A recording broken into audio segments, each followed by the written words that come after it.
Get ready for 2 hours of hard-hitting football talk, straight from their jocks about the jocks. It's Football on the Know with Jim and Joe.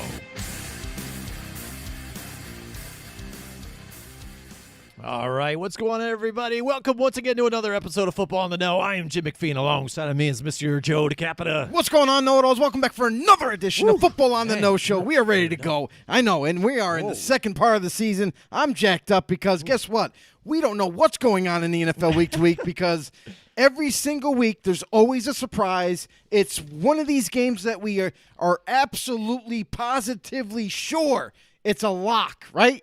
It's a lock win. You know, they're going to definitely – and then what happens is an upset of such magnitude. We are shook. Yeah. We are just shook. Yeah. Some of these, it's just like, what's this week's episode? What's this week's upset going to be? You're exactly. like, wow, man. Welcome, everybody. If you're new to the show, why don't you do ourselves a favor, help out the channel, help out our show, and go over to Facebook or YouTube, search up Football on the Know Show. If you're on YouTube, hit the subscribe button, hit the notification bell to let you guys know when we go live, and also on Facebook, become a member. And if you want to furthermore follow this show, you can also go head over to Twitter at FB_know. And thank you to all the podcasters out there, people that love to listen to us on podcasts. We are on anywhere you can get your podcasts. Make sure you give us a follow and follow along our football journey. Make our football family a little bit bigger. Yeah, absolutely. We love it when you guys join us. And, another crazy week. Again, we had Thanksgiving. Joe, how was your Thanksgiving day? Was it good? Bro, it's food, man. Yeah? I had a great Thanksgiving. I just gorged all the food. I mean, it was so many different, the thing is, like, I went over to my mother's for Thanksgiving, right? So usually she puts on a big spread, like like everything. Like she had like acorn squash, she had mashed potatoes and gravy, she had cranberry sauce, she had stuffing, although I never got to get to the stuffing because it came out later after the dinner was already done. Yeah. You know what I mean? But she had the whole spread going on, rolls, you name it. But it was great. It was great. How was yours? Good. It was good. Again, we weren't sure if we were going to have a whole deal we put together, but we ended up putting it through last minute, and it ended up being great. And I didn't eat too much. I think I ate just right. Even with the desserts, I had a bunch of little slivers. You know that I've been cutting back on my sugar and stuff and carb intake, so the Thanksgiving was kind of a different day, But and the thing is, you got all those leftovers, so I'm trying to eat some of them. But we're coming up with creative ways to eat it. I did a nice turkey wrap that I did with leftovers, but then also my wife made this turkey chili, which is amazing. Okay. You guys haven't done this before. Use the turkey in the chili, and it's a great, amazing thing, and a lot better for you, the protein and stuff like that. So, and something lean turkey. Yeah, something else that we can't get enough of is football. Yeah, and so there were some good games. Kind of, I think that Dallas and Vegas game was good. That first one, Chicago and Detroit, that was kind of a debacle of a game. Come on, man. Detroit, you had it, bro. You had it. Lions, come on. Dan Campbell, you got to find a way. Just find a way to get a win. This was the game. Yeah. This is one of the games. It was one of the ones. Even the Steeler game, they were tied into overtime. They couldn't find a way to get close enough to kick a field goal. They couldn't do. Oh, man, I feel bad for the Lions fans at this point because no matter what they do, listen, the Lions are competitive in every game this season, right? Mm-hmm. And they're always close. They're always right there, but they just can't get over that hump to get the W. And, again, another week goes by, a team that they could have beaten, and they just kind of let that win slip away from them towards the end of that game. And it's just another brutal blow to the fan base of Detroit and for the team as well. I mean, listen, Dan Campbell feels the same way. He wants he works. He's been working with these players in the facility every single week, and he knows how hard these guys are working. Mm-hmm. And he just feels bad at this point because he's like, man, we're close, but we can never get there at the end. All right, Joe, we've got a know-it-all in the house. Who we got here? Oh, yeah, Brandon. Brandon's in the house. What's going on, Brandon? All right, what does he have to say? Devon Messier. Mercier. Devin Mercier out there. All right. Well, there you go. Thanks. Brandon's in the house with us. Our first comment of the night. But yeah, the Detroit Lions find a way to beat themselves. It happens that way. And your Vegas Raiders, I mean, that game was a really tight game, and they really performed against that team to where it seemed like at times they just lost to the Giants not long ago, and it seems like maybe that freshness of Bisaccia is wearing off a little bit. And then the Dallas Cowboys trying to bounce back, and they end up suffering a loss there on Turkey Day, which I picked the Dallas Cowboys because, again, I thought this was going to be a right opportunity for them. But as a Giants fan, I was totally ecstatic to see them lose that game. So it was great. Absolutely. I'm sure you were as well as any other NFC East, opponent that they have. But that's the thing, and too. Let the memes begin. That was great about it, too. Yeah, we had fun with that in our group. But real quick about that game, what was different for the Raiders, though, offensively, that's been the part that they've been missing. Mm-hmm. Ever since Ruggs is now gone, he gave them that speed, that kind of that top-notch speed, and that playmaking ability that he was developing into that kind of a great, almost like a great NFL receiver. He was kind of slowly getting everything down. And it was paying off huge dividends for the Raiders offense because he was making teams worry about him now. Mm-hmm. And with that speed and his abilities to take the top off of defense, and then all of a sudden to not have him there for a couple of weeks, it was like the Raiders offense was stagnant. They just didn't have that go-to guy, the guy that they could attack downfield with. And now comes in Desean Jackson, who asked for his release from the Rams. Mm-hmm. The Raiders saw an opportunity. Instead of actually pursuing Odell, they were like, well, this is a cheaper option. Let's go with Desean Jackson, and he can give us what we need in this offense. And you're starting to see, now that he's learned more and more of the playbook, you're starting to see this offense come back to life. It's like, they're just pumping juice back into this offense, and you saw it against Dallas, what they're starting to get back to and are capable of. Yeah, absolutely. Yeah, it was a great game to watch, definitely. And that Buffalo game, that was easy to turn off pretty easy, too, after the fact, because they just started to run away with it. So one-sided. It was. All right, so we've got Chris Simpson in the house with us tonight. And Brandon Matthews in the house with us tonight, too. We got everybody in the house. Let's go. All right. And Chris Simpson says, Russ to New York, let's talk it into existence. And then Brandon says, it's going to happen. No one believes me. There you go. I don't know. Again, for me, it doesn't seem like it's the right idea, right place to go. Because, again, watching Russell Wilson in that last game under pressure and not being able to get things done, not being on the same page with some of the receivers. I know it seems like even when he kind of throws, it looks like he's still trying to protect that finger. Like he's not doing a complete, like it seems like he stopped short and like maybe when people get around him, doesn't want to put it out there, maybe get hit again. I'm not sure, but it just showed me a lot of flashes of what could potentially happen with the Giants right now because they don't have an offensive line. Their wide receivers are barely there and stuff like that. And I know Russell Wilson has the elusiveness to get out of the pocket and make some big plays, but right now, the way it seems right now, it seems like he's not scared or anything, but it seems like he's very reserved and not the same Russell Wilson that he was taking off running and doing some of the things that he used to. I will disagree with that only because Russell Wilson is still Russell Wilson. That hasn't changed. What has changed is this offense for Seattle. They're not calling it the same way that they used to call it. And without having Chris Carson back there, who was their bell cow type of running back, they're not even that aggressive in the running game anymore either. They don't have that bull that they used to have that they would run a lot more with and kind of combat that with Russell Wilson's ability to throw the football. And that has completely changed their mind, their minds about how to call a game. It's definitely affecting their offense week to week right now. Now, Russell Wilson just kind of got thrusted in this past week into this lineup. And, yeah, there's going to be a little bit of like, okay, am I going to be able to make the throws that I need to make? Do I feel confident? I get that part. But for Russell Wilson and the Seattle Seahawks at this point, it looks like they're – and here's the other thing, too, is that Pete Carroll, this is the second time he's done this. And he's basically pointing the blame at Russell Wilson saying, you got to do more. What?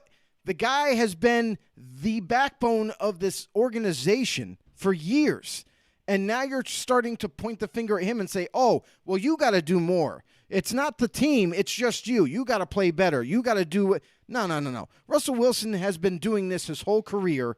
And now at this point, when Russell Wilson needs more help, where is it? Listen, they made a very small effort when Russell Wilson threatened he wanted to trade possibly. They made a very little bit of an effort to improve this offensive line. Have they improved it enough to any quarterback standards? Absolutely not. I mean, they still got a little bit ways to go here to make this a sure offensive line. And until they do so, Russell Wilson's not going to be happy. Now, for Russell Wilson to be sent over to the Giants, if this was to happen, I think this would be a good move for the Giants. Because if you think about it, their offense is ready to win. They just need a quarterback and an offensive line at this point. Mm-hmm. So, those are two positions that they could easily change in one offseason. If they were to make a trade, give up 2 1s and a third-round pick and maybe a player or something, or maybe not have to, and that was the trade, and trade Daniel Jones to Seattle. I mean, that anybody should be, saying, pounding the table saying, yes, just let's get it done. Now you get Russell Wilson in a Giants uniform with Kenny Galladay, Sterling Shepard, and whoever else and Kendrick Toney. Kadarius Toney. Mm-hmm. And then you got something to build with. You got Andrew Thomas you drafted in the first round at left tackle. He looks like he's going to get better and better every single season. He's getting there. Now you just need to fill up the rest of that offensive line, especially with right tackle. If you get 2 bookend tackles and then build that interior, whether it be free agency, you get some veterans in the inside of that offensive line, and then maybe later in the draft you find a center or whatever, now you're talking. Now you got Russell Wilson back there. You got a better offensive line, and you got weapons for him to get rid of the ball. With Saquon Barkley coming back after another season of being back somewhat healthy, you know what I mean? For him to have more confidence into the next season, we already know how the Giants' defense is. Giants' defense is not bad. The Giants' defense is actually pretty good. And now you bring all that. You bring a well-proven, really good, I mean, at least, arguably a top 5 quarterback, definitely a top 10 quarterback in Russell Wilson. And now things change because now it's a different mindset. Now it's like Giants were like, oh, well, we have Daniel Jones. There's not much else we can do. Now you have Russell Wilson. That's star power. That's also going to bring free agents that want to play for Russell Wilson to come to the Giants as well, too. So there's a lot of variables and possibilities that can arise from Russell Wilson's addition to the Giants. And I think it would catapult the Giants into that realm of saying, hey, who's the favorite to win the division? Now it's going to be hard not to point the finger and say the Giants are. Mm-hmm. All right, and we've got Brandon. He says the Giants have a better O-line and new GM coming. He's going to pull the trigger quick. Chris Simpson agrees with him, says Giants O-line is bad, but the Seahawks O-line is awful. LOL. Yeah, I think both are bad. Yeah, I know what you're saying about Andrew Thomas, which is promising, and it's obviously a positive note for the Giants to get Russell Wilson because, again, he is like top 10, type of quarterback, Super Bowl champion, which you're not having right now with Daniel Jones, who, seems like he's fixed some of the turnovers, but just not being productive enough and getting points. Unfortunately, the Seahawks weren't able to really put up a lot of points for the Seahawks as well, but at least the offense is scoring for them, not the defense pulling all the weight.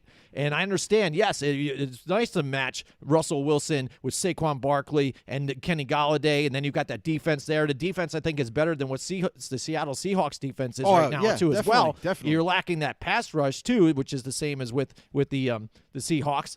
But again, and it's good for the Seahawks, too. If you go, because the Giants have multiple first-round picks, so they can definitely get some work out of deals, so then they can get equality in trade value for Russell Wilson, and then you throw in Daniel Jones, who's on top of it. But for Russell Wilson to say, yeah, this is where I want to go, yeah, I'm not so sure again. Oh, it's like definitely one of his destinations. Maybe on the back burner. On his destinations. Last year, there was not on his he had the Bears, he had the Cowboys, he had the Saints, and he had I think Carolina maybe or something like that. He definitely also had the Giants because he wants to go to a big market franchise. It definitely came out last year when he was talking about maybe tinkering with that trade that he might want to activate, and he did mention New York. Yes, it was later on down the road that he mentioned it, but he definitely mentioned it because it's a big market. He wants to play. He's got his own brand he wants to bring. If he brings it to a big market, it's more exposure. His wife is all about big market, so she also wants to go push there. It that way. I think that's mainly part of it. I don't think it's just mainly his wife. His wife is a part of it, sure, but not a main part. I mean, Russell Wilson's got to want to play for the team, and New York is one of those teams. He's even. Well, it's obviously better than Seattle. I mean. Well, I mean, that's the thing too. Is that you got to look at it this way. Look at it realistically, because it's not like he just wants to go to anywhere. He has a certain set of teams that he's open-minded to going to, and Giants are one of those teams. Another team that could come in is the Saints, because everyone knows that they're going to need a quarterback. That's obviously one of the logical ones too, because again, if you look at the other teams, they already got their guy. The Raiders was one of them too. The Saints are one of those teams that are, I would say, a better fit for Russell Wilson, but there's something about New York that kind of keeps getting tied to Russell Wilson, and likewise, that it's a possibility. I'm not saying that it's going to happen, but I'm saying it's definitely something that is definitely on the table to happen come next season. Right, and I don't know, maybe it's because just I'm a Giants fan and I'm automatically maybe a defeatist at this point, like this is not going to happen. And then also the fact that you've got a younger quarterback, which you're trying to get developed and move on, and then you make a trade for a 30-year-old quarterback, which, again, he's been fairly healthy most of his career too, and you would hope that he's got another few more years in him. Nothing near like what Tom Brady can, but we'll see. We'll see what Russell Wilson can, which I understand that's great. But some of the other ones, like I said, that were already on the list, I would say no to, because I think they've solved the questions. They only said Dak because they weren't sure what was going to happen with that injury. Obviously, he looks good coming off that injury, and they gave him his deal. Right. You got Derek Carr, which I think he still looks really great. And if you look at his numbers, he's a hidden gem amongst the NFL. A lot of people don't pay attention to because his stats right up there with a lot of NFL greats. Yeah, just this past week, he eclipsed 30,000 passing yards, which puts him 5th on the list of NFL, I think, quarterbacks since 1990 or something like that to reach 30,000 passing yards that fast. Yeah, and then so like you said, you bring up the Saints, but again, they just got – now what's the question here? I mean, no, they're not paying Taysom Hill like a ton yet. They've got that, $40 million, so that roughly, 4 years, it's $40 million. It's all incentive laden. But it's incentive laden, exactly. So they go to do that deal. So say they do go get Russell Wilson, you've got to pay him, but then obviously that means Taysom Hill's out. So then do they trade Taysom Hill in that whole deal then too? If they're going to get rid of him, or do they keep him as that? Keep him as that. They're going to keep him as that the gadget back, and just basically he's going to be disgruntled, I think, though, too, because you said, here you go, we're going to give you this chance and opportunity to gain more money. Oh, by the way, we're going to get Russell Wilson now, so I guess you don't have that opportunity to get that extra bonus and now that extra money after he just reworked that deal with you. So I think he's going to be a bit disgruntled about it. But I understand it as far as the Saints' point of view, too, because how many people would say this is amazing? You've got Alvin Kamara there. You've got Russell Wilson. Then hopefully if Michael Thomas is fully healthy here, if he comes back. Yeah, that's what I mean. They got to revamp that receiving core. But Callaway, though, even looks like he's got some potential there of getting better. But, and then that defense still is pretty good. So, right. But then, they've been down in the salary cap, though, lately. They're trying to get back on the plus side. When that offensive line is healthy, because they still don't have Ryan Remzik there at right tackle, but when that line is healthy, it's one of the best in the NFL. So you got the protection. You just need to fill in the weapons, which is easy. You still have Kamara. You got, Taysom Hill as that gadget, that X-Factor type player that Sean Payton loves. And, I mean, they got something going there, So, and that's the thing is I feel like destinations that need or could use an upgrade at quarterback are all going to be on the table for Russell Wilson if, in fact, he requests a trade to get out of there. I would even throw in like Nate Solder. Do you think they would give him to the Seahawks? They can't because of his contract. Oh, his man. contract. That's terrible. And I was going to see it like when that penalties, contract ends, if it comes up any time soon. But the problem is if you trade him, you're going to severely suffer in cap penalties. So that's going to set you backwards.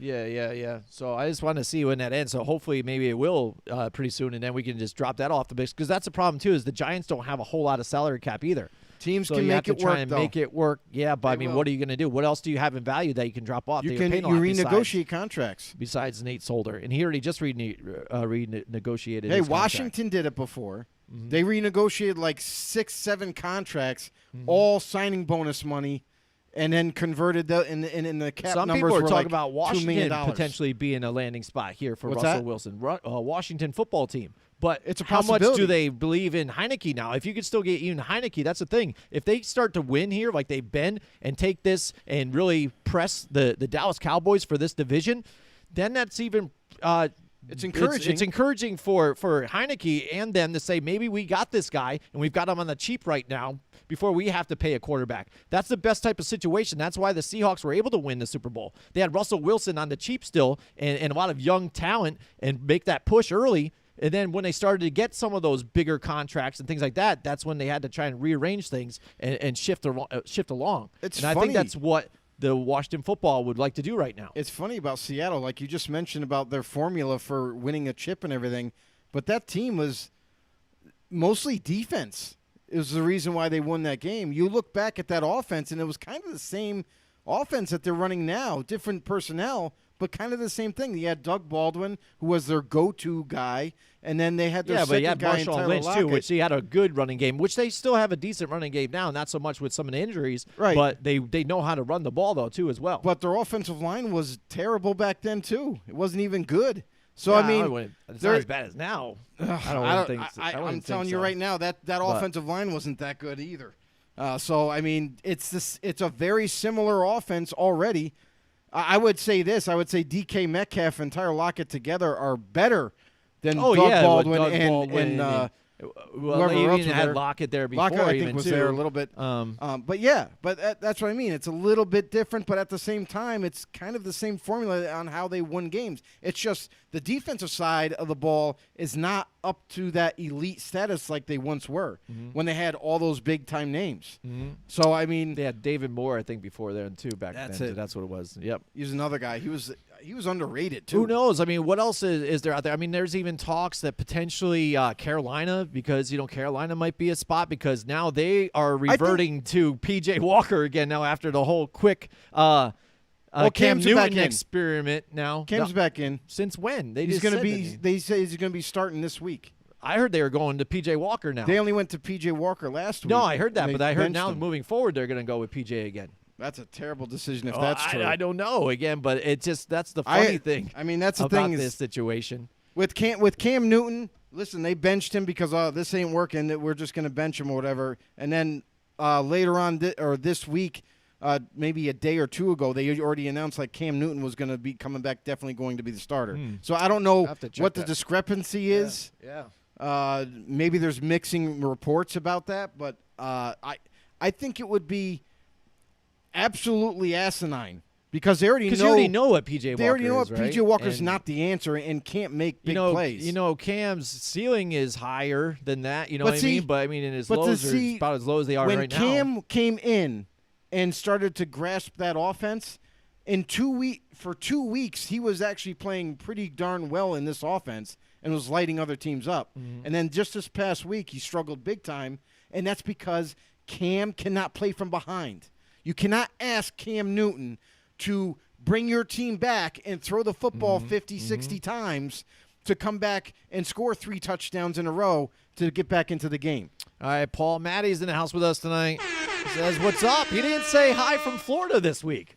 Something different. Paul, what's going on? He's saying, what's up? All right. What's up, Paul? Gaz is in the house with us tonight, too, as well. What up, guys? There you go. He says, who is using their finger worse this season, Russell Wilson or Urban Meyer? I would say Urban Meyer. Oh, man. No good. Yeah, Urban Meyer. It's easy one. I can give a finger to Urban Meyer. Absolutely. Oh, by the way, it's cold down here, so I'm not exposing him. But I've got my Michigan shirt on, so here's the finger to all you Ohio State assholes out there that always bust my chops. Oh, there we go. We just lost some fans. Don Webb. Sorry, Mike Tackett. Whatever. You're my boy though, so we're still gonna be friends. But I don't know about that. You bust my chops. Hey, let me have my one time. And I'm not out there, being terrible memes out there for you guys and stuff like that. But we finally got one on you guys. Yes, it's been so many 10, 13 years, but whatever. We got one finally. We got one after a decade. This was a good year then for me. My Braves win, and then Michigan beats Ohio State. That's all I can ask for. There we go. So pleasure having you guys in there. You could ask for more. You could ask for the Giants to start winning games. The Bulls, we're Chicago Bulls fans. The Bulls are playing good right now, knock on wood, but hopefully that'll be nice, though, too. I mean, all right, that makes me feel better, being a Giants fan. There's nothing positive that comes out of that ever. So if I can gear towards those other sports, I'm still not going to really watch them, but okay, I'll still follow them a little bit and see what's going on with that. But Right. But definitely. So, yeah, Russell Wilson, I mean, he can go anywhere. Paul Matty says Urban Meyer to Notre Dame. That would be terrible again. And then I feel bad for Notre Dame, but I don't really like Notre Dame either. So I mean, congratulations. Sure, that would be wonderful, especially for him. But I don't know. Urban Meyer belongs in college football if he wants to coach. He could coach anywhere in college. He was a phenomenal coach in college. There was no doubt about that. The only problem for Urban Meyer, controversy behind him, though. The problem with Urban Meyer in college was that he had medical issues, and that's what I thought was going to affect him in the NFL. Is because when he started to get those medical issues and everything, and high stress, and and it was revolved around that. Guy almost had a stroke, for God's sakes, because of everything, and then. He had to leave the game of college, and then he went to the booth, and then he was happy with the booth, and then all of a sudden Jacksonville comes backing up the Brinks truck and said, "Hey, come coach our team, and here's a bunch of money. Come coach our team." And he's just not big an name. NFL caliber. He's not an NFL caliber type of coach, and it happens to a lot of college coaches. It just does. Once in a while, you find a good one like Matt Rule. Matt Rule came right from college and went right to the Carolina Panthers, and he's doing well. But Paul Matty says Urban only had hemorrhoids. But the thing is I don't think after this stint with Jacksonville, I don't think he should coach anymore. I think he should just go back to the booth and stick with that. Because honestly, I mean, I do think he could if he wanted to. It's just, I don't know. You've been out of the college coaching game for a little bit. Not to say you couldn't get back into it, but then you taking it a different venture into NFL, which is big boys club, and a lot of college coaches don't survive it, and he's one of them. So just take the rest of your career easy. Go back into the booth, make some money that way, and be stress free. Yeah, absolutely. Yeah, so Paul, thanks for joining with the group here with us. We were just talking about Russell Wilson and potential landing spots. A couple guys out there, Chris Simpson, Brandon, they're all thinking that New York Giants thing could be a thing, especially if we talk into existence. Like I said, as a Giants fan, that would be great, and I wonder what the trade value would be, what would happen to make that happen. Something's got to be better than what we have right now. So, but who knows? Then like you said, the GM. Who's the GM going to be then? Is he going to stick with Joe Judge? Because that's what they're looking at. Is Dave Gettleman's going to step down, basically? A nice way of saying walking out. I like how by the way, now the Giants put things afterwards. It's like I don't know if a lot of other organizations do it. They probably do it that same way. But you hear over the wire. Jason Garrett fired in New York, but fired this and this, and the Giants release a thing like on Instagram or whatever, like they have parted ways with Jason Garrett. It's like parted ways. That's a nice way to put it. I guess that's funny, and that's a nice way to put it. But that's where and that's what they're probably going to happen with Dave Gettleman. They're going to be like, oh, he's going to step down there, and I'm going to fire him. I think there's like, all right, you're going to do a whole honorable. Let's just step away. You just admit that you made some mistakes a little bit, step down, and then we're going to find somebody. But now you got to find somebody that is happy with Joe Judge. It's got to be, because if he's not, then he's got to have problems. Not like the guys that he has want to make changes. And we saw what happened when the Jets tried to do something like that, butted heads with Rex Ryan, and that didn't happen. So then he was out quick in a big debacle, and then you're stuck for another couple of years after. It's about how it's reported. So when you have the New York media, they're very brutal. They're going to say fired, executed, like all these, very outlandish type of terms to just say, okay, well, basically he got let go. Mm-hmm. You know what I mean? Mm-hmm. If you go to a different source like USA Today or something, they might say, oh, well, the Giants have parted ways with, you know what I mean? So it's all about where it gets reported and who reports it and how they word it. But except for if it's from the Washington Post, then it's all fake. But in the end, it is what it is. Like, listen, he's out. He's outworn his welcome in New York. And yes, has he done some good things? Sure, he's done some good things, but not enough to keep his job. You know what I mean? So it's like you look at this offensive line, and we've talked about it off the air many times about how the Giants need to get back to having that beefy O-line, that O-line that can protect, that can open up running lanes and all that. And to this day, they've only drafted one high-caliber offensive lineman. You know what I mean? So it's like, Gettleman. I understand. They had some there that they could have grabbed too. Yeah. I understand you wanted to go and get Kenny Galladay, and you wanted to go and get some, a few pieces here and there to kind of surround Daniel Jones with. But the key thing is that you need that protection, and so far they are not there yet. Oh, yeah. I mean, at this point, I would have been a better GM because, with the picks that we were talking about throughout these past couple drafts, if we had all those guys and it worked, I mean, it would have been stupendous. You know what I mean? But it just had a different idea what. And, we'd seen this a bunch of times in the draft where you're thinking somebody's going to go like, oh, this is where they're at. And then a name comes out of nowhere. And you're like Colton Miller. You're like, what? Where did that come from? You know what I'm saying? So you're like, dude, he was here though. But what do you see in this guy now? Yeah. Like, what's going on? And now we will lay where we lay. But again, who's going to come in, and will they be willing to pull the trigger on a Russell Wilson trade? I think a new GM that comes into New York is going to make a big splash. Mm-hmm. And that's going to gain a lot of the confidence and a lot of the respect from fans right away. And this is the kind of move that you could pull off because, let's face it, Giants fans across the board are done with Daniel Jones. They've had it. He turns the ball over. He continually makes bad decision after bad decision. And now at this point, they off with his head. They're done. They want a different quarterback. They want someone else to lead this team. And this team is not that far from being, competitive in this division and possibly making the playoffs. It's just they need that secure that quarterback that can it doesn't even have to be elite right away. If you add a Russell Wilson, or even if you get a guy who's comparable enough to kind of take the reins and not make mistakes, that's really what the Giants need right now. They need some security here for this position, and until they get that, they're going to continue to struggle. We've talked about this numerous times on past shows about how important the quarterback position is to a franchise. And when you have one, you hold on to it as long as you can. And you ride that wave. You know what I mean? Look at New England Patriots were absolutely terrible. Mm-hmm. Terrible. They could not win games. They draft Tom Brady. Nobody knew what they had.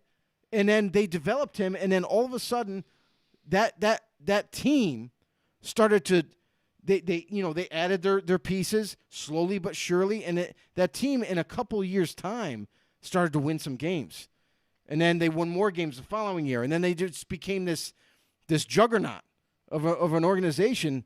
And they just continued to ride that wave as long as they could until they parted ways. Well, they were getting there before that because they had appeared in a Super Bowl with Drew Bledsoe just soon before they had Tom Brady. And remember, they were in a playoff game when Tom Brady ended up coming in and winning the Super Bowl that particular year. So they weren't terrible then. Saying, they were already good for a few years. But it is an important situation. And you bring it in. If you look at what they had as opposed to last year trying to go back and forth from Cam Newton to Jarrett Stidham, and then now you found a rookie and Mac Jones, and now look the way they look now, and they're winning, and now in the lead of that division, it looks like they're going to probably take the division. I mean, that is a nice sign, and that's what you're kind of talking about too as well. Drafting that young guy, having him start out and connect right away and lead you to where you need to be. And look at Arizona Cardinals.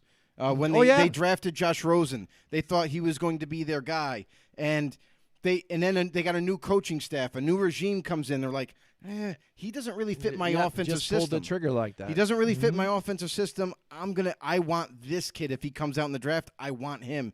So they just did anything they could, and the They end up getting Kyler Murray in the draft. He comes in the draft. They draft him, and then they move on from Rosen. Mm-hmm. And wouldn't you know it? They took a lot of heat for it because they're like, oh, what are they doing? They're moving on from this young quarterback. They bring in Kyler Murray, and it worked out great. So now everyone's praising them, right? Now everyone's like, oh man, they're geniuses. But this is the thing: is you have to, once you find that quarterback that either A, fits your system, or something you see in him that gives you all the confidence in the world, like this guy could take us to the next level. You go and get him, and you ride that wave. Mm-hmm. And that's what a lot of teams struggle with, is that quarterback position. And until they get it, and until they get it right, they're going to continue to lose games. Right, and you know what seems to be the formula even right now is multiple sport star athletes. If you look at Patrick Mahomes, played multiple sports. Russell Wilson played multiple sports. Kyler Murray, multiple sports. And they're all successful right now. So that seems like to be even the trend for some of these GMs to go and grab some guys like that. Because, again, it's one thing to learn an NFL playbook and an offense and read defenses and stuff like that. But when you can do that and go far in the NFL or even college or high school, but then do it same thing in baseball and then maybe basketball too as well.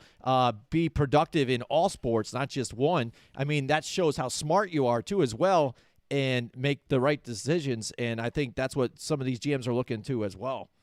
I think that's kind of like a double-edged sword. I mean, there's a lot more players in the NFL today that are not multi-sport athletes. But the thing is when you have a multi-sport athlete, there's just something about them that makes them tick. You know what I mean? And it's going a little bit towards your point, but at the same time, I want to make this clear that it's not like, oh, everyone's going to look for multi-sport athletes only. But I think it seems like a good mold for a quarterback. If you're successful in that position, then teams are going to be bringing you in. Each sport, yeah. It's not. I don't feel like it's something like, oh, well, if you play tennis, golf, baseball, and basketball, and you also play football. You go into the baseball draft, teams are going to just be looking for that guy that plays all the different sports. I just don't. I don't think it's a hear you there, because a lot of different guys like to play it on the side. I mean, look at Tony Romo, was really great at golf. Was decent at quarterback. Couldn't really win that many playoff games and things like that, but still was a decent player. But nothing near like what you're saying is like this has got to be a top prospect type of guy. But you saw it. I mean, Russell Wilson could have went and played for another team. Kyler Murray, I think he got drafted by the Oakland Athletics and then decided to enter the NFL draft late. So, which is crazy to me. Which is it's nuts. But, I mean, that's what type of elite type of play he had in each one. And that's what I'm saying. If you have elite play in each of the sports, it means that you're dedicated to that sport at each time. And you're throughout your high school career, you're handling all those different types of sports, excelling at it. And then if you look at their academics, you could see that they excelled at that as well. So, I mean, that just shows hard work, and hard work pays in the NFL and all these other sports as well. By the way, Paul Matty, sorry about your comment out there. We're leaving it out there. But he says, I would love to see Russell Wilson replace Brady next year with that receiving core. Yeah, everybody would probably love that, but I mean, but that's the thing is what happens with Brady, right? But what happens with Brady after this season, guys? I mean, listen, he won a chip with Tampa Bay, comes back again. I thought for sure, like if he won the chip, he may, walk into the sunset and just be like, "Yep, I'm retiring on top." But he decides to return in Tampa for another run, and now what happens now? Like. Because he knows every year is another year. He gets older every year, and he's looking rough this year, man. He says he feels great at his age. He says he feels like he can still play, and that he loves and enjoys playing still, and that's really kind of what's driving him to keep playing the game of football. But there's got to be at some point where family kicks in the door, like his wife Jezebel and his kid and his daughters, and everyone's at home like.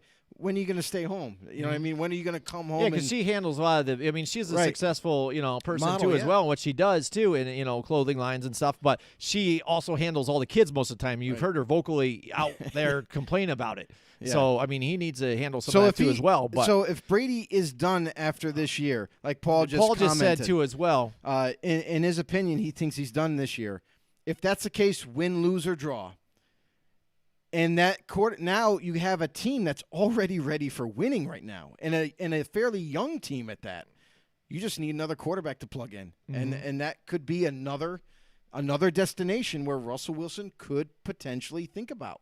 Who knows? Again, and you've seen, talk about teams wheel and deal and trying to make contracts happen. That's been a team that they've been able to get the talent there, take it at all friendly contracts, and get everybody together to go there and trying to win a ring with the guy who ends up winning all the rings, Tom Brady. And Tampa Bay is the perfect example of how you make the cap work for you, because just when you think, oh, well, they don't – listen, we looked at it last year. They didn't have much cap space. And we're like, how are they going to re-sign all these guys? Chris Godwin. You know what I mean? I just forgot his name, the D-end for them. Shaq? I forgot. Shaq Barrett? Shaq Barrett, yeah. Shaq Barrett. He's another one that was going to command big money. Sue was a free agent, but he wasn't going to be a huge, money guy. Right. But still, they had a lot of guys that they had to worry about in coming back or re-signing back. And to my surprise, I thought they were going to lose like maybe a couple big names, but no, they kept everybody. They brought Antonio Brown back. They brought all these guys they brought back. And I was like, how did they? It's because they just know how to construct contracts and work them into – because mostly what they were doing is paying a lot of upfront money, like signing bonuses and incentive-laden bonuses in their contracts to keep that cap number low, but they're still going to get paid money. You know what I mean? They're still going to get paid a lot of money. So it appeased both sides. Like, hey, we just worry about the cap number. We want to keep you. And it's all worked out. They found a way, and all teams can do this. It's not like only one organization, two organizations in the NFL can figure this out. Anybody can figure out how to do this. It's just a matter of is your owner down with it, because it's going to come out, a lot of money is going to come out of his pocket in terms of signing bonuses, and and how good is your GM in constructing contracts, or whoever's in the front office that does that. So and, they can figure it out. Yeah, and Paul says Brady took less money too as well to help make that work. Yeah, a lot of people restructured. Brady's been doing that his whole career. Yeah, right, exactly. That's the one thing about him being successful, and that was a big key that people forget about. You see all these other guys. That's what always bothers me when the media comes out and is like, "Oh, you got to pay this guy. This is a big deal." This was the thing with Dak Prescott. I thought if the Cowboys were smart again, which they were trying to do, they were trying to keep it lower. And they just couldn't get it there. From Dak's location, they were trying to go higher, and it was trying to get it all done, whatever. And everybody's saying you got to pay him, and I understand that and stuff, but.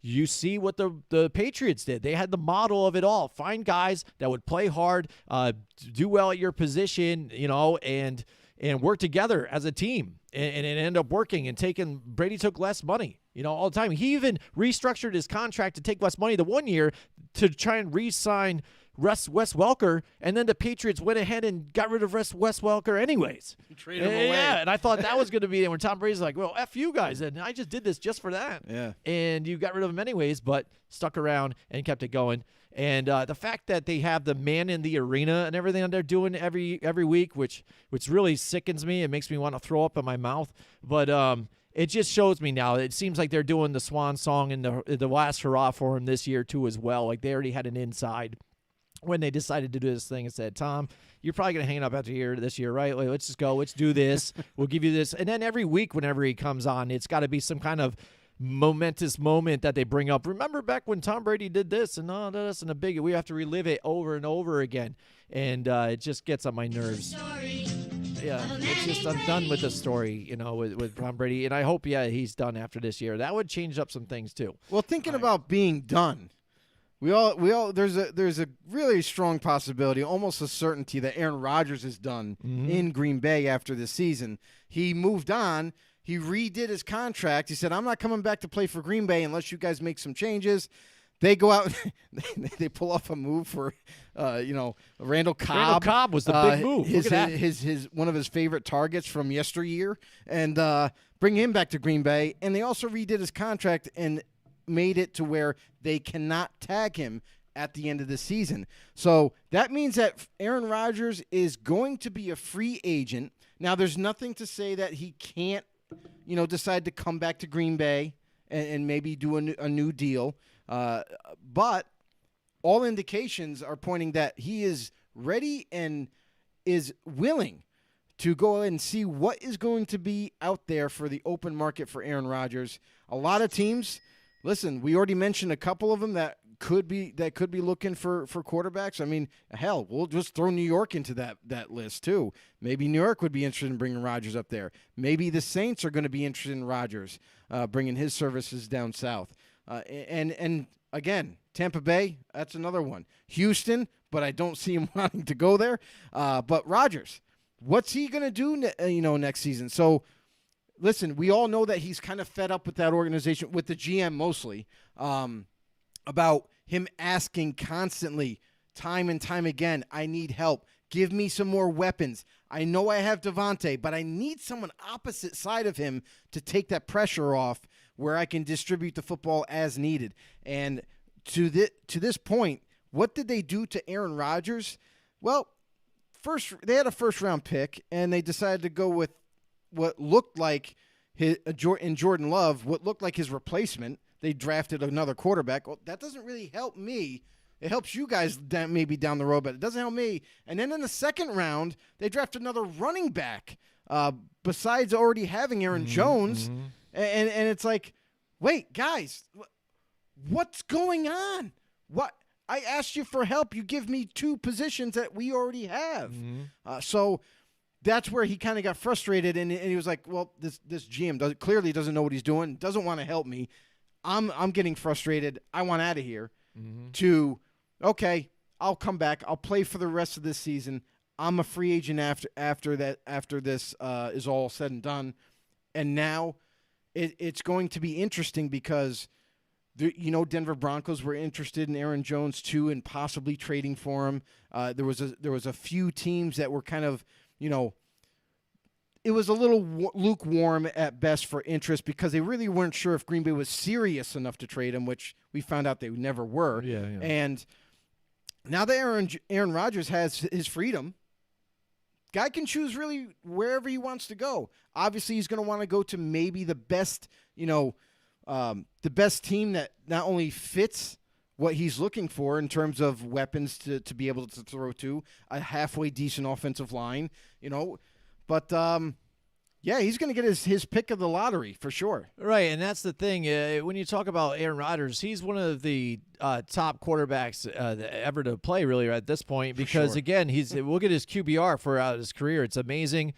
Really doesn't turn the ball over. Only had a few down years where he was injured, and I think that's why that draft pick came into play. That particular year before, I think, is when he had that injury against the Minnesota Vikings. Remember, he took that big hit and went down. And I think they're just kind of like, I don't know, was it time to move on for him right now ahead of time? You already had the new Matt LaFleur in there. He had his new jazzy type of offense he wanted to put in there. Wasn't really working out with Aaron Rodgers. They were kind of butting heads on wanted to take audibles away from Aaron Rodgers and things like that. Initially, in the offense, initially, right? And then it just ended up ironing itself out, except for the fact that he knew what the GM was trying to do too as well, and said, Aaron Rodgers, he's a big, strong-headed type of guy, always plays with a chip on his shoulder, always has that self about him too as well. Not only losing ground in draft class too, not getting picked early, but dropping and falling to the Green Bay Packers. He complains about people thinking that he should be taller when they meet him and stuff like that. So he's always got this chip on his shoulders about himself. And he felt hurt about this whole thing. Again, like, I just wanted some help. Now you're going to listen to me or whatever, but now it's too late. And look at the way he's playing still. He still is able to make any team great depending on what, the offensive line is or what kind of weapons. I mean, how many guys have been injured consistently for this Green Bay offensive line? I mean, every year it's multiple guys, Bakhtiari, somebody's up and down always and injured. things like that. It's always something. And he makes plays not only with his legs, but his big playability with his arm and getting it done. But now, again, like I was saying before, a top-rated quarterback right here looking now to maybe cash in on a bigger deal to where he can choose where he wants to. What's a good situation? What kind of weapons do you have? What can you do for me? And he kind of, I think, wants to be, courted in a sense and make it work. It's funny. Aaron Rodgers at this point is crossing his arms with a big smile. Oh, because absolutely. After now the Green Bay's seen Jordan Love play a couple times. Oh, that makes it that much sweeter. And how atrocious he looked. Like he's not even ready yet. Rodgers like, oh, well, let's see what happens in the offseason now. Because now it's like, if you want Rodgers to come back to Green Bay, now it's like, well, you got to give me a raise. You got to pay. You got to make me the highest paid quarterback now. You know what I mean? And that's where we're headed. If you want his services back, and that could. And listen, their cap space would be damaged, and if that was to happen, they might not have enough with everybody else that they might have to re-sign. They might not have enough to keep Devontae Adams, who's also on a contract year. Now, Adams they could tag, because he's still under that current contract of his. However, Rodgers is a free man. So if he really doesn't even want to go back, he doesn't have to, obviously. He can pick whichever one of these other teams he wants to go to. But that's the interesting part of this whole situation right now, is that Rodgers has free will. Devontae Adams is not going to want to stay if Rodgers leaves. And if that's the case, and just say, for example, if Rodgers does decide to leave and Devontae's stuck because they tag him, this is going to be pretty bad. I mean, Devontae's going to be upset. He's going to have to wait another season till he becomes a free agent. But at the age that he is, he's like 30-plus years old right now. He'll be 31, I think, next year, maybe 32. I can't remember what exact age is. But do you want to tag a player with that kind of age now, even though he's still a baller? He still can play phenomenally every single week. But do you want to invest that kind of money and tag him for just a one-year rental? Or do you say, okay, we're going to move on. We're going to try to kind of do like a slight rebuild, a retool, if you will, this next offseason and see what they can do.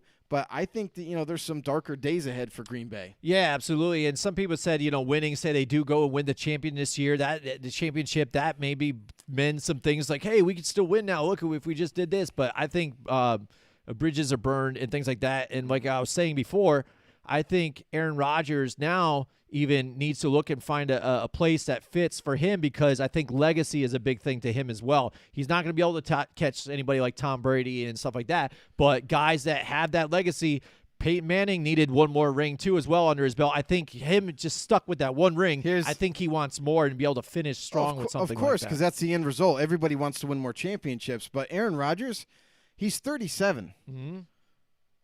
Tom Brady's 44, going to be 45 next year. He still could make up some ground there.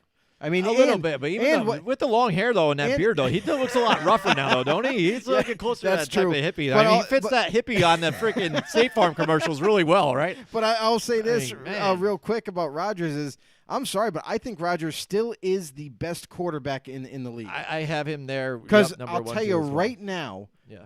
Even watching him now in Green Bay, where he still only has basically Adams and everybody else, he fits the ball in such tight spaces where you do not think a quarterback should be able to get a ball completed.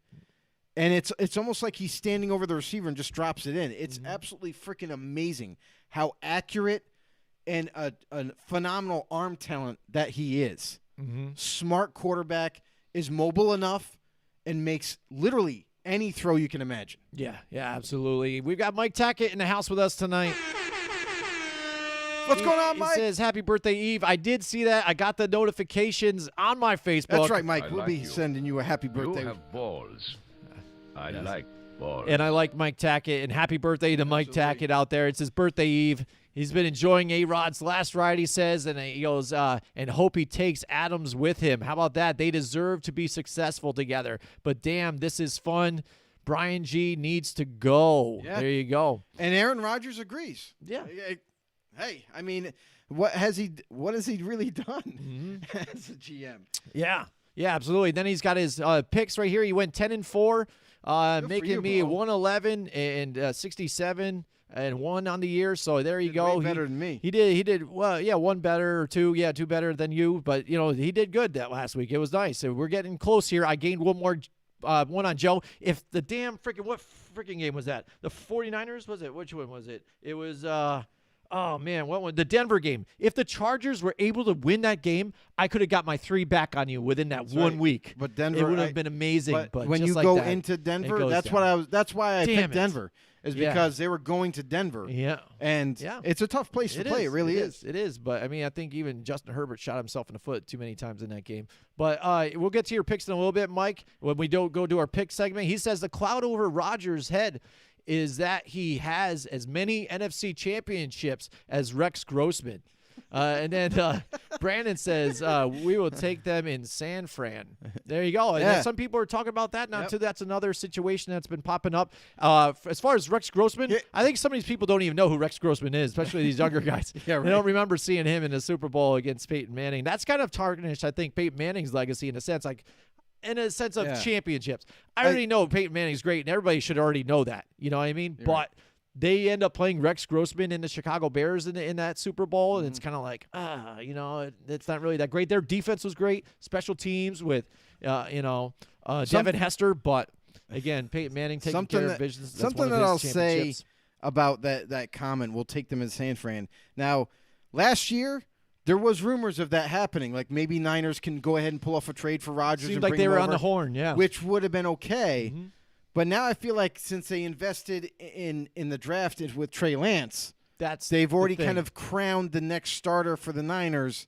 Now, that's not to say like maybe if the coaching staff for the Niners come to the conclusion like maybe after a whole year of developing with Trey Lance stuff, maybe they don't see enough in him, and maybe they pull a trigger pretty kind of quickly and go and get an Aaron Rodgers, but.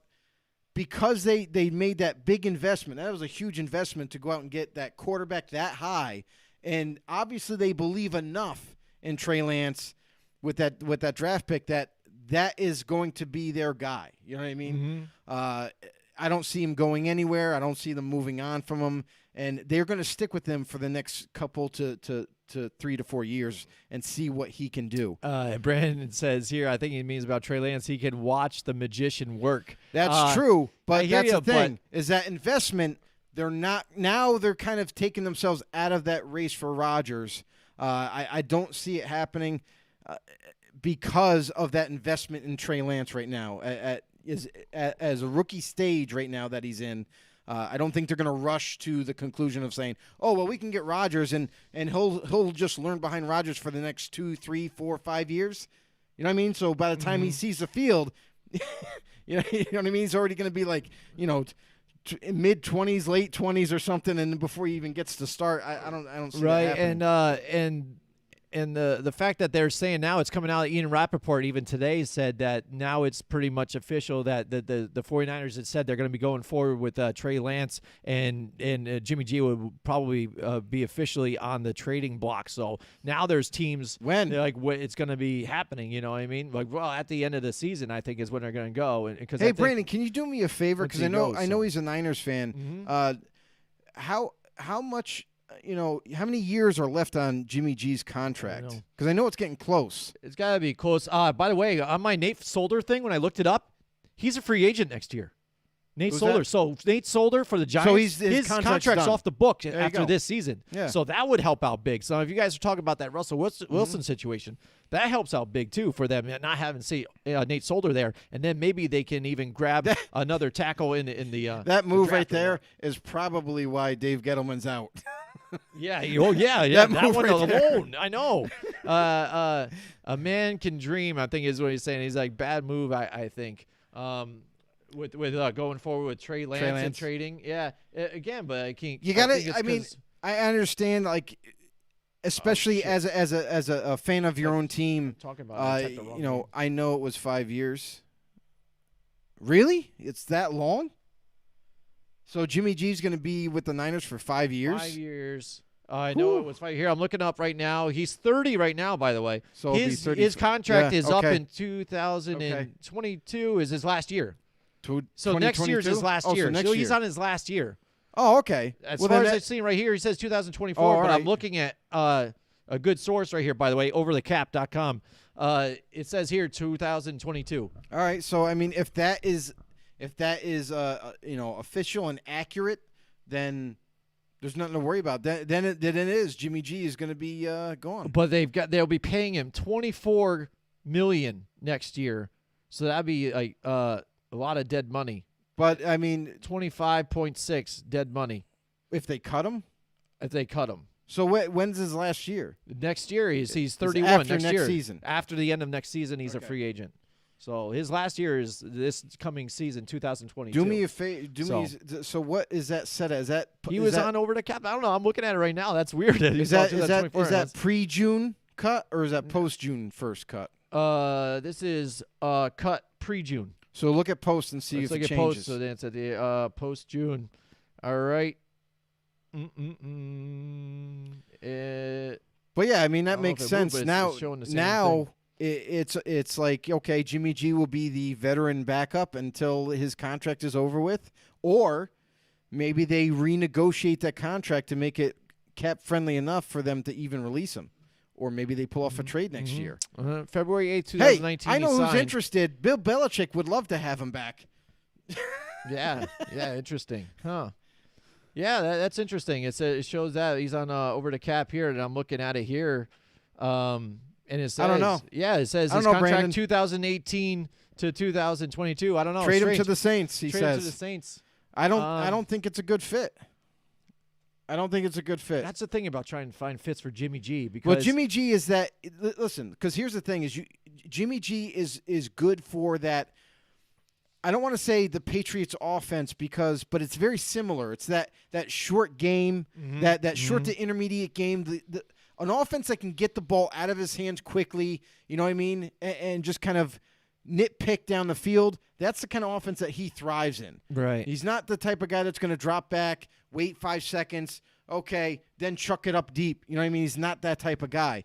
But Brandon Matthew also comments. He says maybe Pittsburgh with Big Ben. Maybe that could work. Be good. That offense could work for Jimmy G. That's a good point. I like that one. I really like that one actually because to be honest with you, I don't know why the Steelers were even thinking about re-signing Big Ben. But he's on the books for the next 2 or 3 years. No, he's a free agent next year. So he didn't sign a contract. No, because I was looking at that as leftover free agents that are going to be happening this year. He was at the top of the list. Don't sign him. Oh yeah, I know. I've seen he's but there. But that's the thing is a lot of backups. But after Big Ben goes, it's like you got to grab somebody like that. And Pittsburgh actually should be on the phone right now for next offseason and saying, "Hey, can we get a deal?" Verbally agreed to, so when the season's over, we can maybe get this deal done and we get Jimmy G.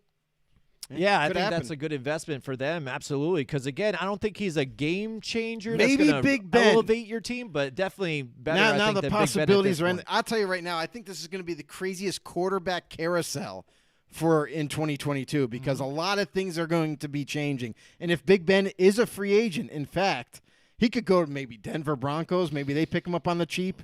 You know what I mean? Yeah. So, I mean, that's going to be interesting to see where everybody would go. Like that would be like the least interesting conversation, I think, of where Big Ben would be. Landing spots for Big Ben. Like, I have no idea. Anybody that needs a quarterback. I mean, where? Like Denver that just needs maybe Detroit. I don't know. Would they do that? No, Detroit doesn't need a quarterback. I'm just trying to think where it would even fit. The Jets. Brandon just says agreed. A lot of movement in 2022. Home. Agreed. Ben is going to a retirement home. Yeah, absolutely. He should. Yeah. It's so totally. The kids like it. They're cheering. Yay! There he goes. Bye, Ben. Well, thank you so much, everybody, for joining us. And like I said, we try to be the most interactive talk show right there on the internet with Facebook Live and YouTube as well. We're also on Twitch, by the way. If you guys are out there on Twitch, definitely give us a follow there as well. But right now I want to tell you guys about my friends at Colorize. Joe, they have 3 stores in upstate New York here, and I got a little hint on something. They might be starting another store, but we'll see about that. But Niskayuna, Queensbury, Clifton Park, check them out. I know you guys, thinking paint. Maybe I'll just go to Lowe's quick, get a color match there quick, do my room. This looks good. Go to these guys. Colorize. They are not only your main Benjamin Moore dealer, but as an independent dealer, they also have access to almost everything paint and finish related. They have expert color match guys. Talk to my guy Brett down there. I just saw him last week. He hooked me up with some great color there too as well. Talked about what I really wanted. Even when he mixed it, it's like, how's this look? I'm like, well, let's add a little bit of this. We'll do this. Boom. Took care of me. And again, they serve everybody from the paint professional like myself here, and even everybody to your do-it-yourselfer. Like I said, you got a project at home. Don't go to Lowe's where they got, hey, this guy that was working in electric or hardware, all of a sudden, hey, move him over to paint. Will you please mix some paint? There's a guy that wants something, and he's like, yeah, here, what do you want? Yeah, match this. Okay, sure. Dab it. Does that look right? See ya. Bye. You don't want that. You want to go to the paint professionals here, Colorize, where they try and do it right the first time when you're there. 3 locations, Clifton Park, Niskayuna, Queensbury. Go to mycolorize.com. Check them out there. Colorize, the right paint, color, and advice from local professionals who really care. That's right. All right, so can they do like a custom paint job for me? Yeah, can they if do you like a bring custom in paint? Something like if we like our desk here, this blue. If you bring a chip, they'll show it. We want this blue, but we want a little silver flake in it. Can they do that? Can they make it like? Yeah, they actually have that because you know what? They are partnered with not only Ben Moore. They deal with this company called Gemini, who also has Circa products and some other things. Who have that stuff. I think. What is it called? Magna Pearl. I think it has the silver metal flake in it. I've used it before. You add a couple of teaspoons of that to any clear coat and stuff, so they can give you your underlying paint with the undercoat, and then do a clear coat over top of it with the metal flake in it. Looks amazing. Oh, cool. Absolutely. And they will talk to you about that. You say, hey, can I do this? Check it out. And they said, actually, we have this product right here. Nice. Check it out. And they'll show you actually how to apply it too. They're just going like, here you go. Take this quart can and have fun. We're not going to tell you how to use it, by the way, And that's the thing about Colorize. They're great. They're trying to help you out there so you know what you're doing and put out the best product that you're going to be happy with as well. Excellent. Yep, absolutely. So we were talking about the quarterback carousel that could potentially happen this offseason here. Aaron Rodgers, he was the big deal. Some people are trying to say maybe if they win here, is he going to stick around? Highly unlikely, again, because of the bridges that have been burned with them. We talked about Jimmy G too as well. That seems to be stirring up more. Carolina seems to be a name with Jimmy G as well too. We talked about the Pittsburgh Steelers, but Carolina is definitely in need of a quarterback right now. Well, they have Darnold. I mean, let's not be so quick to kind of brush him off. I think the only way that Carolina moves on from Sam Darnold is if they can get a major upgrade. They're not going to move on laterally for a Jimmy G who really honestly doesn't fit that offense. They attack down the field a lot, and Jimmy G's not that type of a quarterback. So unless they plan on overhauling their whole offense, which I don't see, I don't see Jimmy G. Jimmy G is going to have very limited spots to go. Is the bottom line. And that's the thing. What are you really getting? What's the trade value going to be for it? There's not going to be much. Exactly. It's not. I mean, is he still starter worthy? Sure. But he's not going to command a high draft pick or anything like that. Maybe at the most, maybe a third. At the least, maybe a sixth. I mean, to be honest, because a lot of times these veteran players, because of the contracts that they have, teams aren't willing to give that high-priced draft pick because now they got to absorb that contract as well. So it could be anywhere in that range for sure. Yeah, absolutely. So, I mean, a lot of that talk there, but also one that I think some people are forgetting about just because of the court trial and all the things that have gone on or whatever. But we got Deshaun Watson out there, too, that's going to be out there probably looking for potential places to be traded to because, again, that's a burned bridge there with Houston. Don't know what's going on with the legal stuff. We've heard about Miami pressing and giving up 2 number ones or whatever. Yeah, it never happened. Never did. But we saw them now this season go back and forth between Tua and Brissett and people that don't believe in Tua, but then they'll pull out wins, so it's a debacle there. But there's a lot of other teams that need a quarterback too that would probably try and put whatever chips they can where they lie into this thing to make a bid on Deshaun Watson as well. I think the Houston Texans organization has really just kind of ruined everything for themselves. You know what I mean? Over and over, time and time again, they make the wrong decisions. And it's hurting, and they just, I don't know, do they like pain? Do they like to just continually hurt their own organization? Because decision after decision that's made is not making that team better. It's actually deconstructing that organization. They send away Hopkins with Bill O'Brien when he was there. When he was, I don't know, after a losing season, was also promoted to be a GM.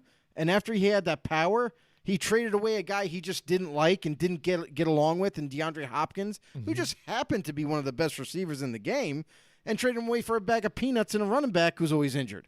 So a lot of questionable decisions have been made thus far, and a lot of guys have been shipped out of there, in the past year alone. So now you look at Deshaun Watson is a possible trade candidate because Watson has stated he does not want a quarterback for this organization anymore. He wants out. He wants a trade. But then this whole circus happens, and he's in court. And he's facing, I think, 22 or 24 counts of domestic, is it abuse? No, no, I think or is it sexual abuse? Yeah, sexual, something like harassment, that. But yeah. Yeah, maybe it's sexual harassment type of deal. Like, yeah. But it's along that realm there. So now he's in court, and while he's in court, apparently he's had the capability to play if he wanted to, because the commissioner doesn't have enough evidence to say, well, you're on my exempt list, you can't play. So he could have played, but he doesn't want to play for Houston. So he's just been sitting out, going through his court deal, and in the meantime, you got teams calling Houston, hey, are you willing to trade him? No. Are you willing to trade him? No. Are you willing to trade him? No. They strung it out all the way until a week before the trade deadline, where teams started calling. They're like, we're open to it now. And then, well, it's got to start at 3 first-round draft picks. It's got to be the starting point to get Watson. So all the other teams kind of bowed out. They're like, wait, like 3 most first-rounders? teams don't have that. No way. You're looking into it's for 3 consecutive years. 2023, or like. That's what most teams would do. It would be 3 consecutive years. So now the Dolphins have a lot of draft picks, and they're like, hey, we got quite a few coming up. We could do that. We could expend those, and we'll bring him in. And would you be interested in Tua? And Houston's like, no, we're not interested in Tua. Okay. We're ready to do this deal. What do you think? And it just kind of didn't go anywhere. I mean, there was not too much, give and go between those two organizations. And before you know it, the trade deadline expires. Miami still has Tua. He's their guy. And despite the injuries, Tua's been playing pretty well for Miami as a starter. So it's like, why would Miami, first of all, even entertain this when they just invested a high draft pick for Tua to be their quarterback? And now it's all of a sudden you want to jump ship this soon? And I get it. Like, Deshaun Watson is that kind of like that luxury pick, that diamond in the rough type of quarterback, the guy that everybody would love to have on their team. But now you got to give up assets, future assets, to get him. And it's kind of like a whole weird scenario. Like, why would you even entertain this? Because now you're forfeiting your future draft picks that you have a bunch of that you could even make this team better. Mm-hmm. And this team is growing. This team is not only really young, but it's starting to take shape.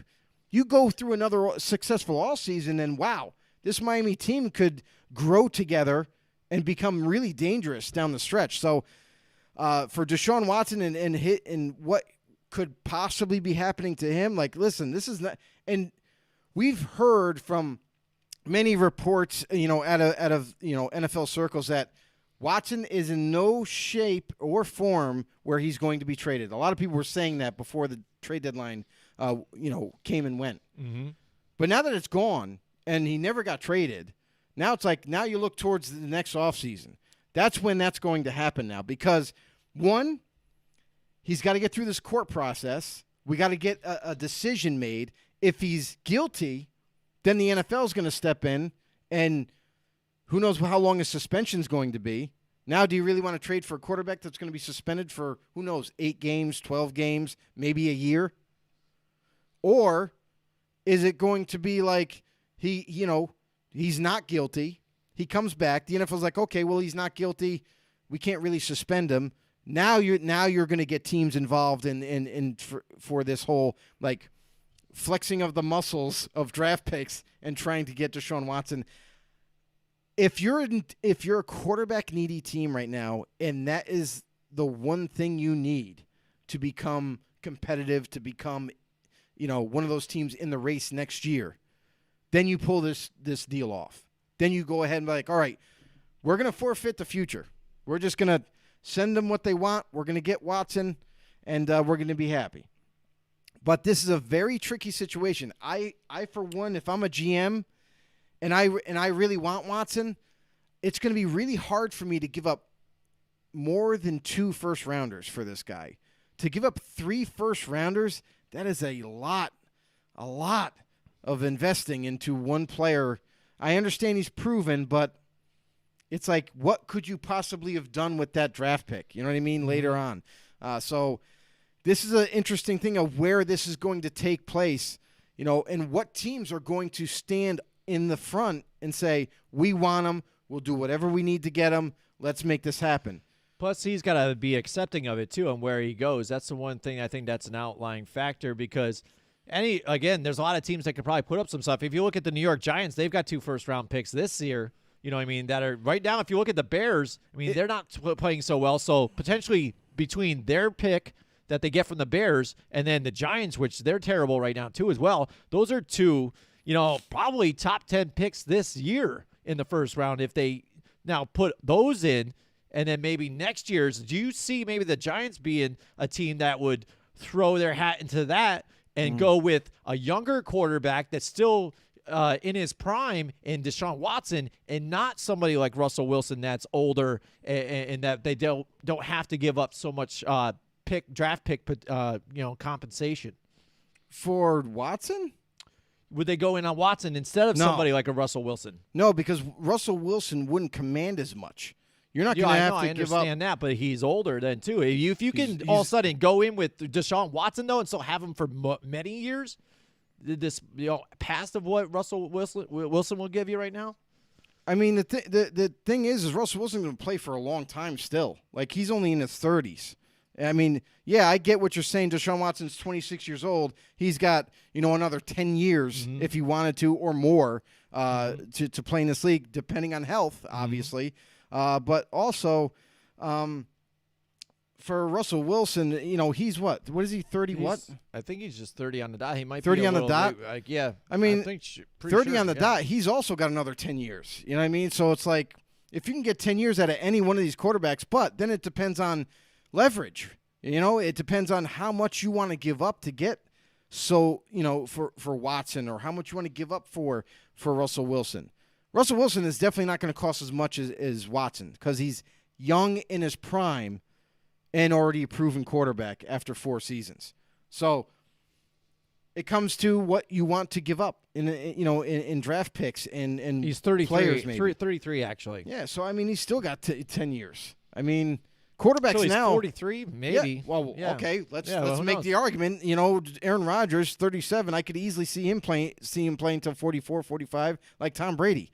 It's yeah. So that's where we're kind of going. When you're an elite quarterback, when you're a really good quarterback in this league, you can play as long as you pretty much want until you start to show signs of falling short.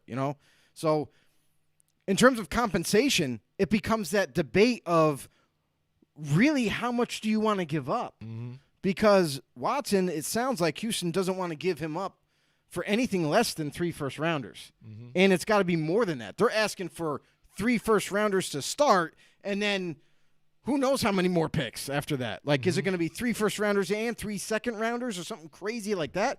It's absolutely absurd what they want, what they expect. But really, I think it's going to come down to is like a nice blend, a package. Like, okay, if you want to do 3 first-rounders, then you have to give us Watson and maybe another draft pick or something. Something's going to have to be worked out to where it's not going to be as much of a hit to whatever team trades for him. Mm-hmm. Joe, let me tell you right now, though, it is getting cold out there. And the weather's changing, but you know what? It's weird actually around here in New York. We get it. It's like cold. We get the snow, and then a little bit of rain, and then it's a little warmer, but then it's cold again. It's the perfect weather just to get completely sick, and everybody think that it's COVID or whatever. It's just you're gonna get a cold. It's gonna be crazy.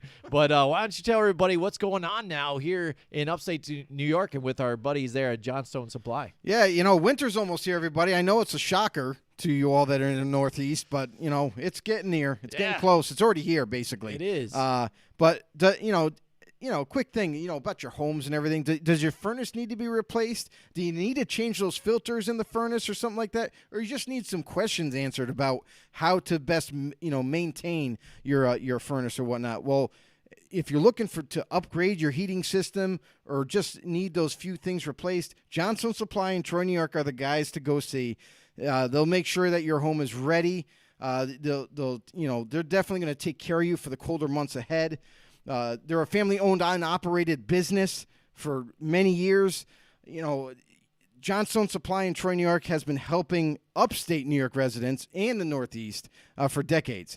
You can visit their store, which is on 6th Avenue in Troy, New York, for more information on how they can help you this fall. Or winter, I should say. It's winter. Whether it's finding the proper change for your filters, or making your home, more efficient and keeping it warm properly. Johnstone Supply in Troy staff can help you answer any questions that you may have. From George, Tom, and the rest of the staff, they're looking forward to helping you out. Follow them on Facebook or call them today at 518-272-5922. Johnstone Supply in Troy. They're right there for you for the winter months. Yeah, absolutely. Yeah, Johnstone Supply, it's getting cold out there. But now every week, this season, I've been doing my Missing Milk Carton Missing Player of the Week. And this week, it's not really that big of a surprise to everybody out there. This guy, we don't really like him that much anyways, but there it is. It's Cam Newton. He played horrible, putrid, where they had to pull him out and they put P.J. Walker in there, a guy who says after, a quarter of play says, I'm back, here I come, and really hasn't, done really a whole lot since even that first game a little bit for him. So Cam Newton, he's going to be my milk carton player of the week. Again, he was a fill-in for when they needed somebody. Sam Darnold, like you said, they signed him on to possibly be that guy, but then after multiple turnovers from him and now that injury, they just got the injury bug. And you see Christian McCaffrey now with them again injured again, and it shows you time and time again why you shouldn't even invest in some of those running backs and give them bigger money, because look what happened when you're only there half the time and you're such a valuable asset for them when you're on the field. That becomes a problem here and puts a lot of pressure on your quarterback. And when you don't have one like the Panthers do, this is what you get. That's an interesting, take on that, because when you have a prolific running back like that, of course you're going to pay him to keep him there. Him in, but you got to keep him. You got to lock him in. You got to keep him. But listen, but Chuba Hubbard plays well when he's in there now. You can't predict injuries. When you have a stellar running back like that, you're not going to just let him walk into free agency because, he was out last year, so we're just going to give up on him. I understand, CMC has now had 2 consecutive injuries to kind of cost him some major time, and he sat out one whole year last season. Mm-hmm. So there's got to be some concern now going forward, like can he maintain being healthy? But when he is, he's so dynamic, it's kind of hard to overlook that. But again, with the whole deal with Sam Darnold, listen, okay, it didn't work out this year because now he's done for the season. All right, they bring in Cam, his first day on the job. You couldn't expect much from him because he just didn't know the offense yet. Mm-hmm. So he was he came in limited and sparingly. P.J. Walker fell flat on his face that week. Couldn't get anything going offensively. And then Cam Newton comes in the second week and kind of lights it up on fire for the next week or two.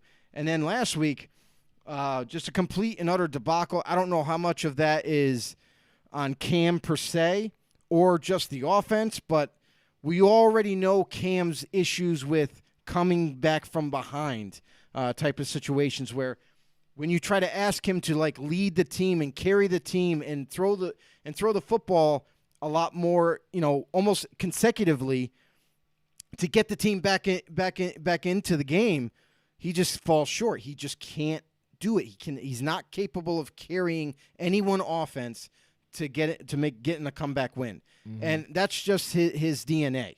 Cam Newton, we've seen time and time again. He's had some miraculous highlights, some great running plays. He can score. He can chew the clock up. That's what he does. But the second you fall down in any kind of a deficit, he's just not the right guy to get you back into it, and that's what we saw last week. Yeah, the incomplete pass. It was terrible. I think the overall quarterback rating was like a 10 or a 6 or something like that. It was horrible. But again, that's what you're getting when he was the best that's on the free agent wire right now that was out there to try and help out your team. That was relying on somebody like P.J. Walker when your quarterback goes down. So there you go. He's our missing player of the week. Real quick, I was just trying to look up the contract for Deshaun Watson, and it doesn't tell me in here, but I wanted to see if I could find out, like, is his contract, is it no trade clause? Does he have a no trade clause in it? Because if he doesn't have a no trade clause, I think he did. He had a no trade clause. I think that's why it was he wanted. That's why you heard about Miami being a landing spot and stuff like that, and that's the only way he was gonna he wanted out, and he's willing to give up his no trade clause to pick wherever he wants to go. So I think he ends up working out for his sense too. And here's a crazy thing too: is his contract is fully guaranteed. Yeah, like this contract, you cannot by no means get out of any kind of the money. Joe, big time signing bonus, $27 million.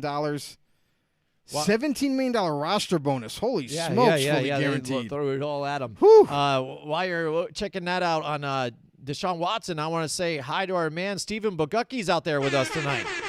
He said, "What's up, guys? Hope your Thanksgiving went well. I haven't seen you in a while, Stephen. Pleasure having you with us again. What's going on, Stephen? Yeah, we just wrapped up talking about some of the possible 2022 offseason moves.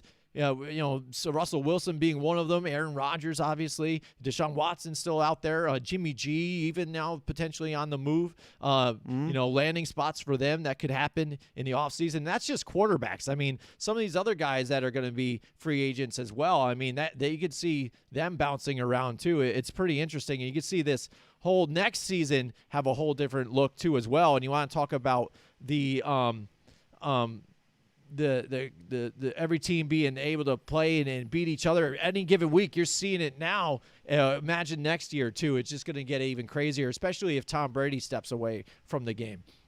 But right now, I want to step away and tell you guys about our friends at Mohawk Honda there at Freeman's Bridge Road. Mohawk Honda, where they go out of their way to please you. Right now, they're still doing the Kelly Blue Book instant cash offer right now. If you go to trade in your car, they're going to give you top dollar for it. Whatever KBB says, they'll give it to you right there, cut you a check right on the spot. Just talk to our general manager there, Greg Johnson. Jake Hot Sauce Doyle's there too as well. Lewis, the VIP man. Morales, Cam McKenna, he'll sell you a car out there too. And don't forget about the service out there. If I got to get an oil change done, go check them out there, Freeman's Bridge Road, MohawkHonda.com, where they go out of their way to please you. But right now, it is the 12 days of giving at Mohawk Honda. That's right. And you know what that is? Head to Mohawk Honda's right now, their Facebook page, to nominate a charity and receive $5,000. Make sure to comment and tag the charity in the comments, along with like and sharing your pinned post on their page. That's right. From now until December 10th, Mohawk Honda will be accepting submissions in the comments. On December 11th, Mohawk Honda will start announcing a charity a day until the 24th. 12 lucky charities will get $5,000 a piece each. Make sure you share your nominations today. That's right. So if you have a charity you feel that you really care about loving, I know it was just Giving Tuesday yesterday. Everybody's sharing all their charities to go to. Now go to Mohawk Honda's Facebook page, nominate a charity right there, and maybe they will get noticed here. Make sure you comment, like, and share it on their Facebook page, the Mohawk Honda Facebook page, and put it in the running, and you could just earn $5,000 on one of those days, those 12 days, to the charity of your choice. I mean, how amazing is that? And that just goes to show you how much Mohawk Honda cares about the people out here and how they go out of their way to please you. Absolutely. Mohawk Honda, great sponsor. We love having them along with us. All right, Joe. So very cool. You haven't been able to do some of these. We've been posting them online and stuff, but now I was able to make a video this week for here it is. You got your Joe Decapita's Decapitation Week. Why don't you tell us about it here, Joe? And what's not to love about this? Rex Burkhead just gets his head taken off. Look at that. Bam! Sit down. Sit down, Rex. There's no running on the Jets that time. Oh, yeah. Comes out of nowhere, just blindside, hits him there, takes him out. Boom. I tell you right now, the Jets defense. Up, then you're down. Well, let's watch in reverse, too. It's even better. The Jets defense on this play were not having it. It was incredible. Oh, yeah. Incredible impact. Rex Burkhead goes down. And usually Burkhead does not go down that easily. Mm-hmm. And the Jets made sure he went down and went down hard. Yeah, there you go. And that's Joe Decapita's Decapitation of the Week. And it looked like he had some blocking on that run, too. But then still got blown up. From the side, boom, blown up. Still got blown up. And it stopped just like that. All right, Joe, so you know what time it is. It's time to do our picks competition out there. It's getting fierce again. I was able to pick up, I said it earlier on, this particular week, I was able to catch one more game on you. If the Chargers only were able to pull it through, I would have had the 3 right there to get me back into it. But now I'm down by 2. It's getting close. We're hitting into week 13. It's exciting. And it's all about the marbles here. It's all about this thing right here. This thing full of liquor at the end of the season. The loser will be drinking it. Right now it's going to be me, but we'll see. It's going to be a very fierce competition, and this year is getting crazy. You know what I mean? You don't know who's going to win some of these. The major upsets. You don't know what you're getting out of some of those guys that seem like they'd be. Buffalo Bills, what are they doing sometimes? He's like they're falling flat on their face. You know, can't get the running game going. Josh Allen doesn't look as accurate as he was. I mean, it's just nutty. Dallas falling just like that. It's crazy. It's crazy. But here we go. Let's get right to it. We're talking about Dallas. Let's look at Dallas Cowboys and the New Orleans Saints. Looks like they're going to have more of the Taysom Hill this week, along with Trevor Siemian. That might help them out a little bit. Omari Cooper coming off the COVID list, but he was limited in practice. It's still a game-time decision whether he's going to play. And if I was them, I would put him in there. I feel like Omari Cooper is tracking towards playing, but he may not be himself because he's still feeling effects from COVID. Mm-hmm. He's still sickly. You know what I mean? He might have tested negative, but he just doesn't feel good. You know what I mean? Like that after effect of COVID is really kind of bothering him. So I don't even know how effective, even if he suits up, I don't know how effective he's going to be. Right, and then CeeDee Lamb. Is there any kind of official word on CeeDee Lamb just yet? If he's going to play, I expect CeeDee Lamb to come back sooner than a Cooper because Cooper's still recuperating from that COVID. Mm-hmm. But CeeDee Lamb, I thought last week was kind of getting closer to return, and then you just kind of held him out from the Raider game for another week to come back, maybe possibly this week. Mm-hmm. Absolutely. But one thing they will be missing is Cedric Wilson here. He will be out for the game. Oh, big loss. And that's, well, a little bit, but I mean, because he's their main returner and stuff like that, and he has been kind of filling in for that Amari Cooper spot and getting some of the plays, and even in some of those trick plays where he can throw the ball down there. So they won't have him. It's not going to be a huge loss, but again, having him on special teams and some of those other things. But they got Michael Gallup back, so it's really not that big of a blow. And it's the Dallas Cowboys, so they're going to fall somehow, and it's really upset you anyways and just not really perform well. So here's a tip, Dallas. If you want your offense to succeed, run the ball with Tony Pollard. Right? Yeah. With Tony Pollard. That's the key. There you go. Not Zeke. He hits the hole hard. Forget Zeke. Tony Pollard is your best running back right now on that team, and he needs the ball. He deserves the ball more. All right, so, Joe, who do you got in this? Dallas Cowboys, New Orleans Saints. Right now, I'm going to lead towards the Dallas Cowboys again, just because we've seen what this Saints offense has been without Jameis Winston in there. Trevor Siemian just isn't the deal, but he's only a third-string, second-string quarterback anyway. He's not really going to get you anywhere. But these guys are banged up too. It's just not enough here for the New Orleans Saints. They really missed Drew Brees so much. He was willing to even try and suit up and get a helmet last week to try and help him out. But he can't. I'm going to go with he's the Dallas comfortable Cowboys. in the booth. He ain't coming he does. back. He's liking it with his hair plugs and everything. Absolutely. That's the Looks thing good. too. Is so for this Saints team, this is going to be a little bit different it's going to be harder to predict how good or how bad this Saints offense and this team is going to be going forward, because they're home, which is nice. It's a tough place to play if you're an opponent. And here's the first official start of Taysom Hill. This is it. The chapter has been turned. It's now Taysom Hill at the quarterback position. A lot of Saints, some Saints fans and the NFL fans were kind of excited to kind of see this forthcoming. And now you're going to get your answer. Now let's wait and see what he can do. I know Sean Payton is excited because of the possibilities of the plays that he can come up with. A guy like Taysom Hill, a guy that can run the ball as well as throw the ball and become that kind of dual threat for the Saints. And it's going to be a different looking type of offense. One thing that I'll question too is Alvin Kamara back this week? He's been out for the last couple of weeks.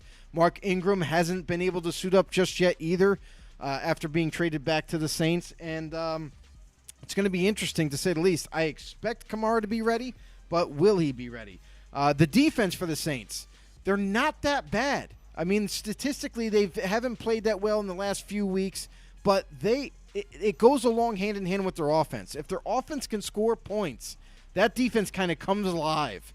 And you know, when you got when you're out there all the time too, it's tough. You know, to hold that. You know, to get that. You know, stop an offense from scoring and being out there, and you're out there too long. Yeah, you get tired exactly. And so this is going to be an interesting game to me, because I think both teams, they don't normally play each other.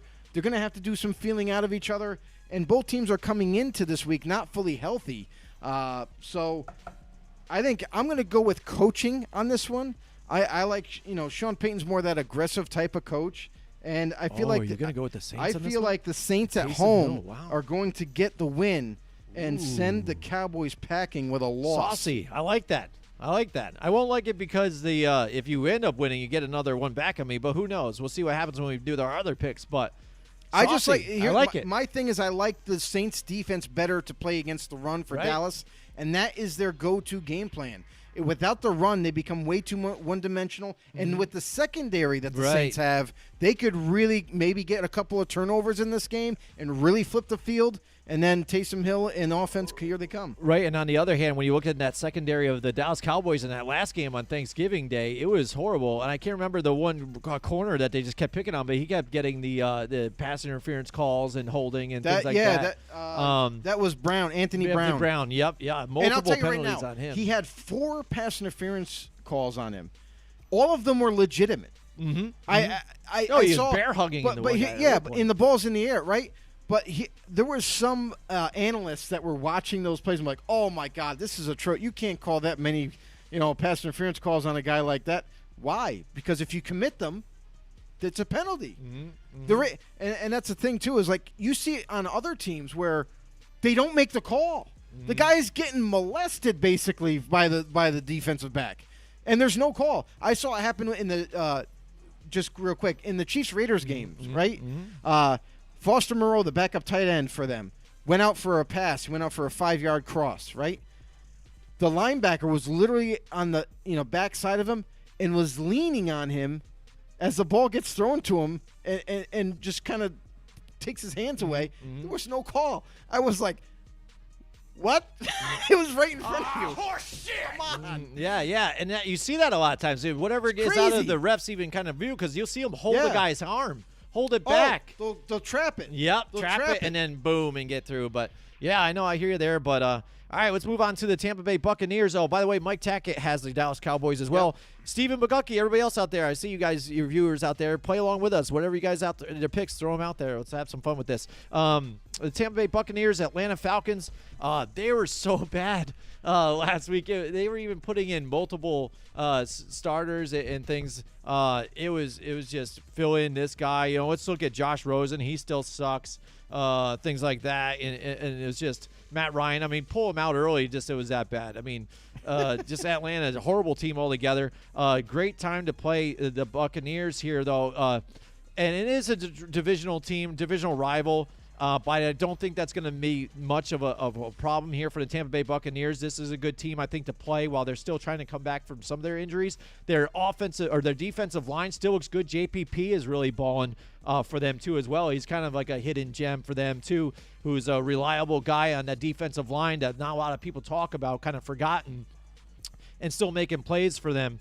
And Tampa Bay, they really miss Antonio Brown though, dealing with that whole issue with the whole fake COVID ID or whatever and all this crap. He made a fake card. Yeah, they miss having him there because he was that bigger threat. You see what that offense is when they have him there. And yes, they have Mike Evans and Chris Godwin and a lot of other weapons, but still some of the things that they were doing when they had Antonio Brown in there, you can't take some of that away from them. But I still like the Tampa Bay Buccaneers here to take care of the Atlanta Falcons. Something that Tampa Bay was missing earlier in the season was defense. Mm-hmm. They are healthy now. Yeah. They have both their corners back. Mm-hmm. They have their safeties healthy. They have their line. Everybody is healthy on that side of the ball for Tampa Bay, which makes them a very dangerous team down the stretch right now. And listen, Antonio Brown's absence, yeah, absolutely, it kind of hurt them a little bit. But I don't think it was a major loss because they've done it without a guy like him. They can do it with them. So I would definitely think that that Tampa Bay is going to come away with this win for sure. And the Atlanta Falcons, as much as they put up a fight against the Jaguars and got the win, I just don't think they're going to have enough. I mean, this is a different breed all in itself. Yeah, and this look at that. Stephen Buckocki here says last week good wins for the New York teams. They were wins. I don't know about good wins. Again, the Giants really relying on the defense way too much here. And Stephen, he says how about your Raiders, Joe? Did they win? Yeah, they ended up winning. Yeah, on a Thanksgiving day. They were on Thanksgiving, man. You didn't watch them? I don't know. He might have been in the bag. You were not part of the 38.5 million people that watched that game? That's crazy. How many people out there, too, on Thanksgiving? You guys make it a drinking thing. Like, I don't know. I know a lot of people party the night before. It's like the biggest party day of the year or something like that. I don't know about this year. I don't know how it's been with it's still COVID and all that stuff. I mean, there's bars open and stuff. You can go. But you guys drink on Thanksgiving? Like, you guys big drinkers on that? I know I'm not really and stuff, but I mean, I know that's a thing. For Thanksgiving, I mean, I might have a couple of drinks, but I don't go out of my way to drink my face in. He said, "Did a working man? Working man? Were you working? You were working? He's a working man. He's a working man. So he was working on Thanksgiving. You were working on Thanksgiving, man. bro? That's rough, man. Well, appreciate you then. Then absolutely, you're working hard and on a holiday. God bless you. I mean, we beat the Cowboys on Thanksgiving. It was nice. It was impressive. It was. I'll tell you right now, though. As a Raiders fan, I was frustrated because that game shouldn't even go on to overtime.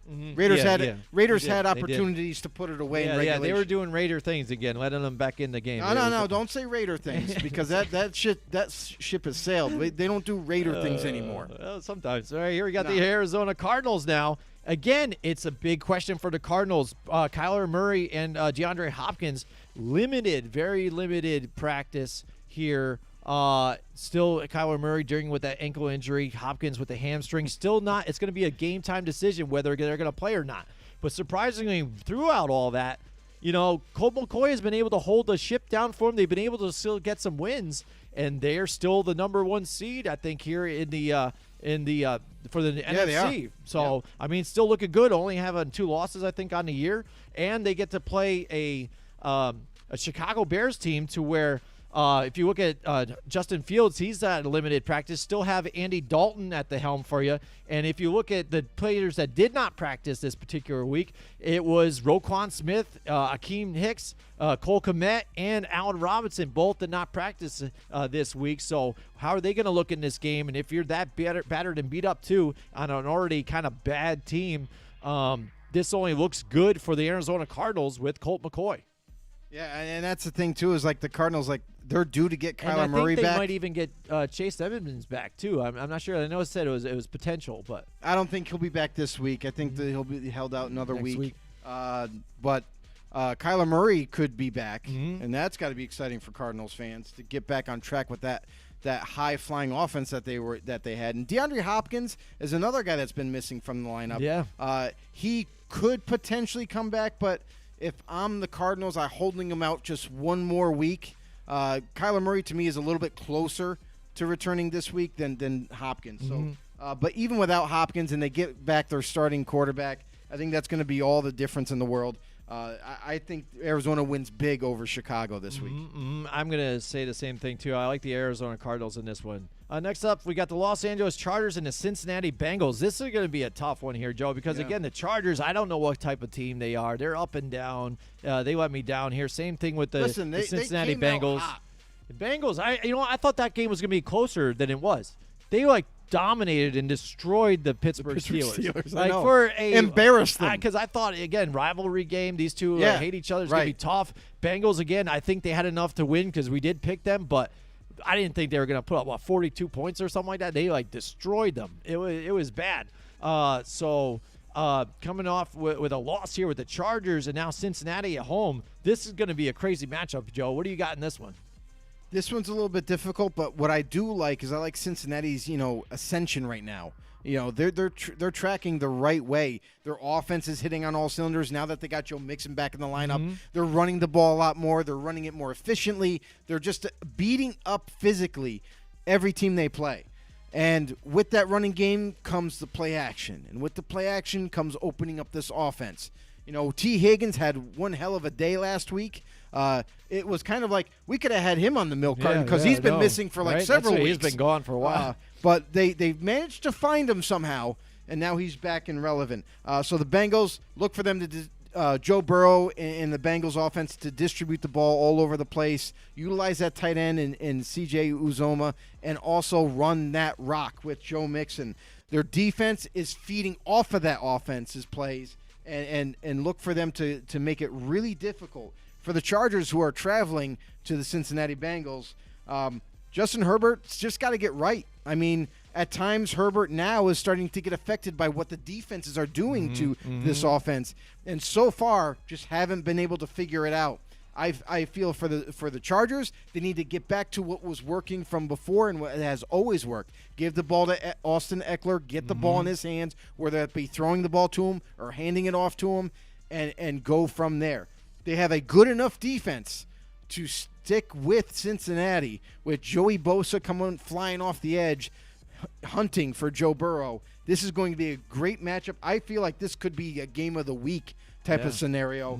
I'm going to go with the home team, though. I like where Cincinnati's heading, and I just like the Bengals and what they're capable of doing right now. Yeah, I'm going to go with you, too, as well, the Cincinnati Bengals, again, because the Chargers, again, I don't trust them so much. And, Justin Herbert getting pressured. Usually he's calm and collect. He can come back from some of those mistakes. But he was throwing the ball behind receivers, behind the running back that led to that pick six. It was just him making a lot of mistakes that really turned that game into a disaster for the Chargers, and then made it a good game for the Broncos in that one. So mainly him. All right, so let's look at the Minnesota Vikings. Oh, by the way, before we get to it, let's look at Mike Tackett's picks.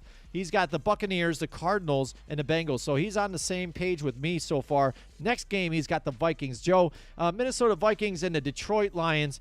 Yeah, man, Detroit, they just can't get it. I'm sorry, but he's got the same picks we both do, except for the Cowboys. Well, yeah, that's why I said he's got the same ones I do, and then you picked the Saints. So, I just said what was right. I could say, same ones except for one, but that didn't sound right. Well, no, I'm just saying because it's a Bucks, Cardinals, Bengals. That was that's the same there. I get you there. That's what. All right, so does he continue that streak and agree with you on the Minnesota Vikings? Let's see if Mike is on track. I actually picked the Vikings this week. You do?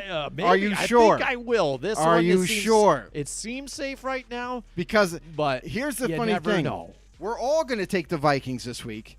And Detroit's going to get their first win. That's what's going to happen. Imagine that. Watch it. Kirk Cousins is going to fail everybody and throw 3 interceptions to Detroit, and that's all they need to end up taking over the game. Yep. Well, no Dalvin Cook. That could be maybe a game changer here for them. What do you think about that? I like Alexander Madison. I mean, their backup, he's been groomed to take over this thing, and he's had opportunities before where he stepped in and had to be the starter and did fairly well. I mean, he's a tough, hard-nosed type of running back. He's hard to bring down, and he runs very physical. So let's see what Minnesota Vikings have in store. I feel like they're going to just run the same offense like they normally do, and they're going to run the ball. They're going to throw the ball to Jefferson and Adam Thielen and let it ride. So, but I think the Minnesota team is better equipped to get this win over the Detroit Lions. We could be shocked.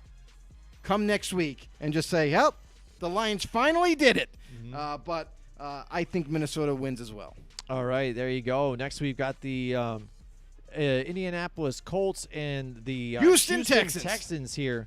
I'm guessing that Mike Tackett has the Colts in this one. I think he has the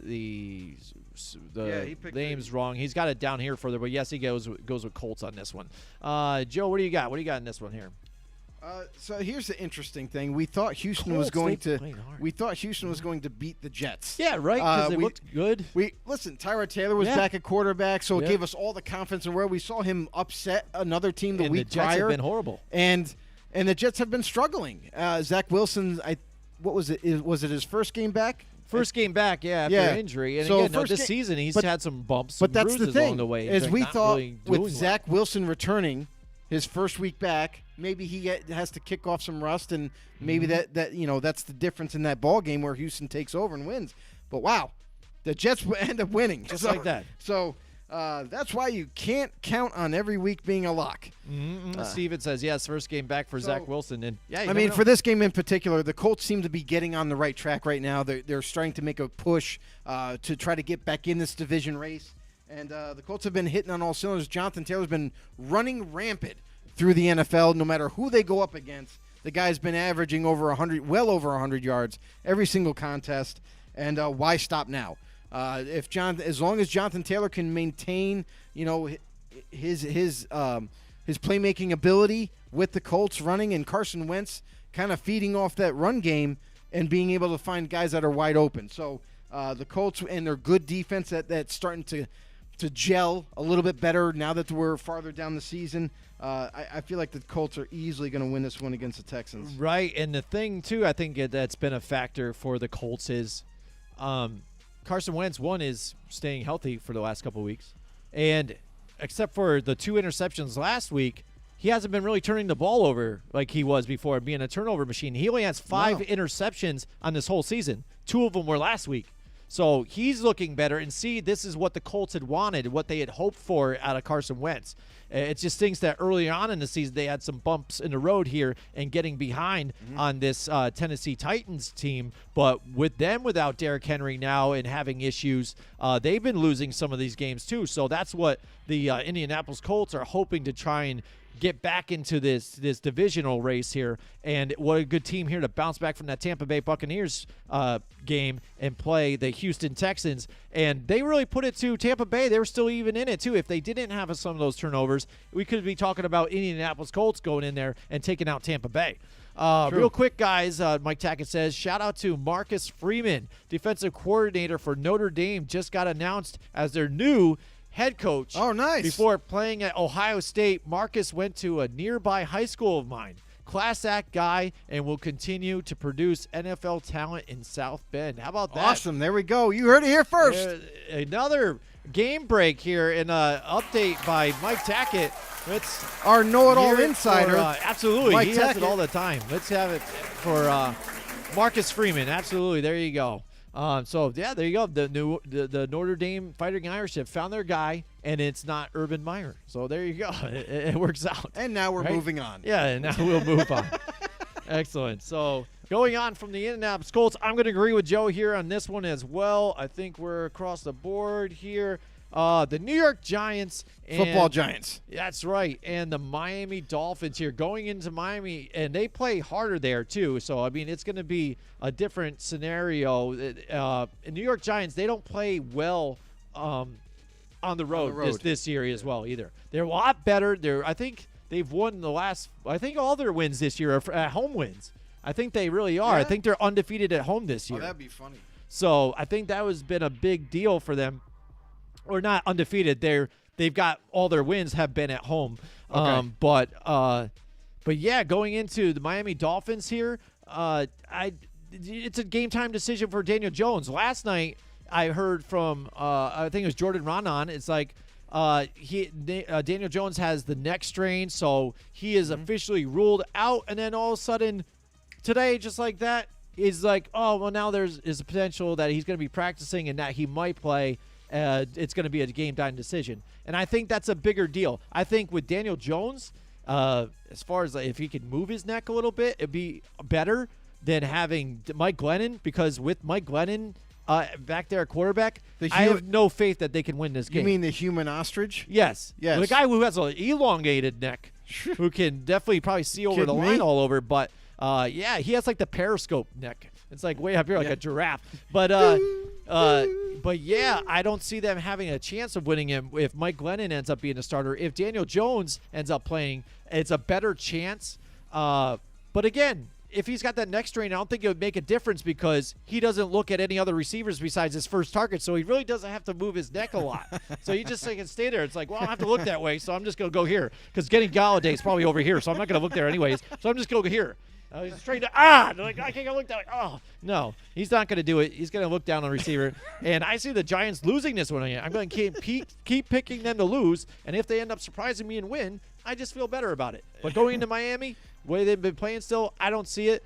Mike Tackett, he's got the Giants in this one. Smoke weed every day. He's got to be high. I'm sorry, Mike Tackett, but I don't know. You might have to get drug tested at this point on this one. Oh boy.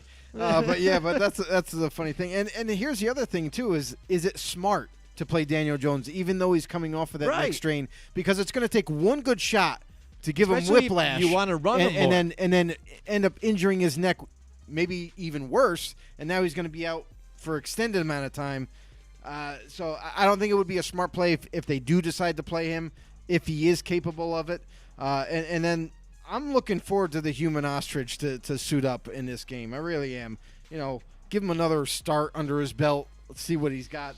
The Giants defense. We already know what he has. Though. I already love the Giants defense. I mean, I think that they're going to be something to contend with going down the stretch as long as they can correct some things this offseason.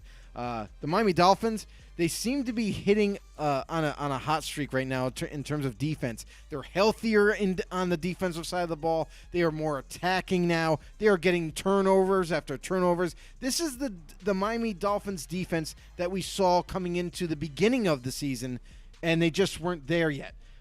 So now they're starting to hit on all cylinders right now. They're starting to carry this over for the last couple of weeks, coming in back home with Tua at the helm. I like the Miami Dolphins this week, at home against the Giants. I feel like they're going to get this win, but I do think this is going to be a close game. I think this is going to be like a defensive game. It's going to be kind of like a little bit weird, but in the end, I got the Dolphins taking again. it. Jalen Waddle this past week doing the waddle like a penguin in the end zone. I hope he does it again. Hope he does it but again. That was I great. think Mike Gesicki is going to have a bigger day. Somebody, the tight ends again. Giants don't usually fare well against tight ends, and I think they're going to try and give a lot of that underneath stuff. So maybe we'll even see Gaskin get into some play here in this one too for them. You're going to see a lot of Waddle. So yeah, we'll see. Well, maybe Waddle, a lot of Waddle. Maybe. We'll see. There we go. All right, so we got the Philadelphia Eagles now, who just got embarrassed by the Giants. Like they killed they're pissed. The Giants didn't win that game. By the way, good wins in New York. The Giants didn't win that game. The Philadelphia Eagles just lost that game. Flat out. I mean, it stinks. They should have had it there. Throw like multiple interceptions. Like 4 interceptions. Yeah, 4. And they were still in the game. They still could have won it at any point. And it even went down to the end there where it should have been a touchdown and then dropped catches, though. I mean, so his receivers are letting him down. And that's the worst thing, too. Brandon Matthews says hurt is dirt. He still has those rough edges where he's still learning. But I don't know. As far as this point right now, he's shown more than Daniel Jones has for some of these things, and staying healthy, you know what I'm saying? Mm-hmm. I think just at this point, look at the mistakes. You want to talk about Philadelphia Eagles and the GM and mistakes. Jalen Reagor, that seems like it's a big mistake for them because that's what I mean. Drop passes, big problems for them. That should have been scores right there. They should have won that game flat out. And the fact that you didn't get it to their other wide receiver that they have, that's a big problem too. He's got to be your big playmaker. Brandon says RPO decision making is great, but other than that, no bueno. I understand that too as well because he does sometimes miss some of those open throws as well. I get you there, but I just think the way that game was, again, Philadelphia coming off that big win, I think where they had like 40 plus points too. They should have really went into New York and really did some damage and weren't able to do it. They allowed the Giants to stay in it until the end, until that last play again, and it was tough to watch. And once you know it, I'm just going to bitch and complain real quick because I love to do that, but for some reason, again, since last Wednesday, didn't I say how I complained about what was going to be on TV and everything and stuff like that? Yeah. My cable blacked out the parade, so I didn't want to watch the parade, but my wife wanted to put it on. But I told you we didn't want to watch that. We didn't want to watch it. So I wasn't able to watch that or the dog show or anything. 6 and 13 were out the whole time, but then I couldn't even watch football even, and it continued out through the week. It's like they hated on me. I had to watch on Fubo TV, which I'm getting from a friend. And in that game, it's down to the last play, and so it's streaming. It freezes in the last play. And so they're lined up at the line and then froze. And then I get this circle. And I'm like, what the hell is going on? What's going on with the play? Blah, blah. And then all of a sudden on my phone, Giants win, final. I'm like, son of a bitch. I just missed it. I'm like, thank God they won, but I missed it.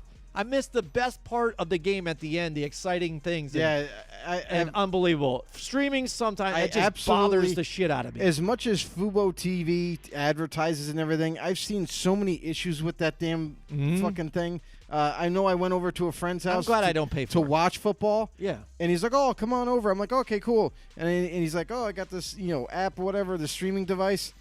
And we're watching the game. All of a sudden, it gets freaking weird. Like, it's like... It started to hurt my eyes, actually. It was like flat, like flickering and flashing type of thing. But like, oh man, it bothered me. I was like, forget this thing. It's garbage. Don't get Fubo TV. Just don't do it. For the Philadelphia Eagles, Jets, coming off a win now. Can they string two together here against this Philadelphia Eagles? I don't know. I still don't think they're as good of a team here than the Philadelphia Eagles. But imagine now the Philadelphia Eagles dropping 2 in a row from New York teams in the same house. You put I your don't money see it on happening. No, I don't see it happening. They could do it. They could complain like everybody did last year too. Like, this stadium sucks. It's the grass or whatever. It blows, and we're But I say Philadelphia Eagles bounce back against the Jets. Yeah, there's no real weather difference or anything for either one of these teams. They both are in the Northeast, so it's not if it's cold. There's no no advantage. So Philly. Listen, they're pissed from last week. Then that they're going to want to make a statement. And what better way, sorry, Steven, than to make a statement against the New York Jets? Zach Wilson, okay, it was nice. He came back. They end up upsetting the Houston Texans. But now I think they come back down to earth. So Philadelphia Eagles, they're going to come in. They're going to make a point to not only dominate the Jets with their defense, but also Jalen Hurts is going to redeem himself this week and just flat out ball out. Eagles are going to get the better of the Jets this week. All right, Mike Tackett has the Eagles as well. Next up, Joe, we've got the Jacksonville Jaguars and the Los Angeles Rams. Los Angeles Rams right there, I called it. They're on a 3-game losing streak now? Until now. Skid, until now. Yeah, this is the best opportune time. They're at home against a terrible Jacksonville team, and it's sad because even they grabbed Matthew Stafford here to get them to that next level. And yes, I think their offensive line has been part of the problem. They've been allowing way too many pressures. So then recently Matthew Stafford has been diagnosed with pick six syndrome. Like, my wife knows Matthew Stafford now just because of pick sixes. That game, I forget who it was, but a couple weeks ago, again, that's when she learned what a pick six was. And I keep telling her now every time this game comes out, I'm like, look who just threw another one. And she goes, oh, I know what that is. And I'm like, yes, it's the same guy again, Matthew Stafford. And it goes to show you, too, that even you go and try and grab like an Odell Beckham Jr. or some of these other stars and put them on this roster, you really need to build the chemistry there. You know what I'm saying? Not having that is a bigger problem, and trying to get Robert Woods back into the mix of things, it seems like it's been a little bit of an issue here. But and not having that running game in there, I think really missing Cam Akers, I think, at this point, too, and not having him throughout the season has been rough for these guys. But this is where they can finally turn it around now. Jacksonville, just not very good. So they can bounce back here at home. I like the Los Angeles Rams to come back. No pick sixes this week.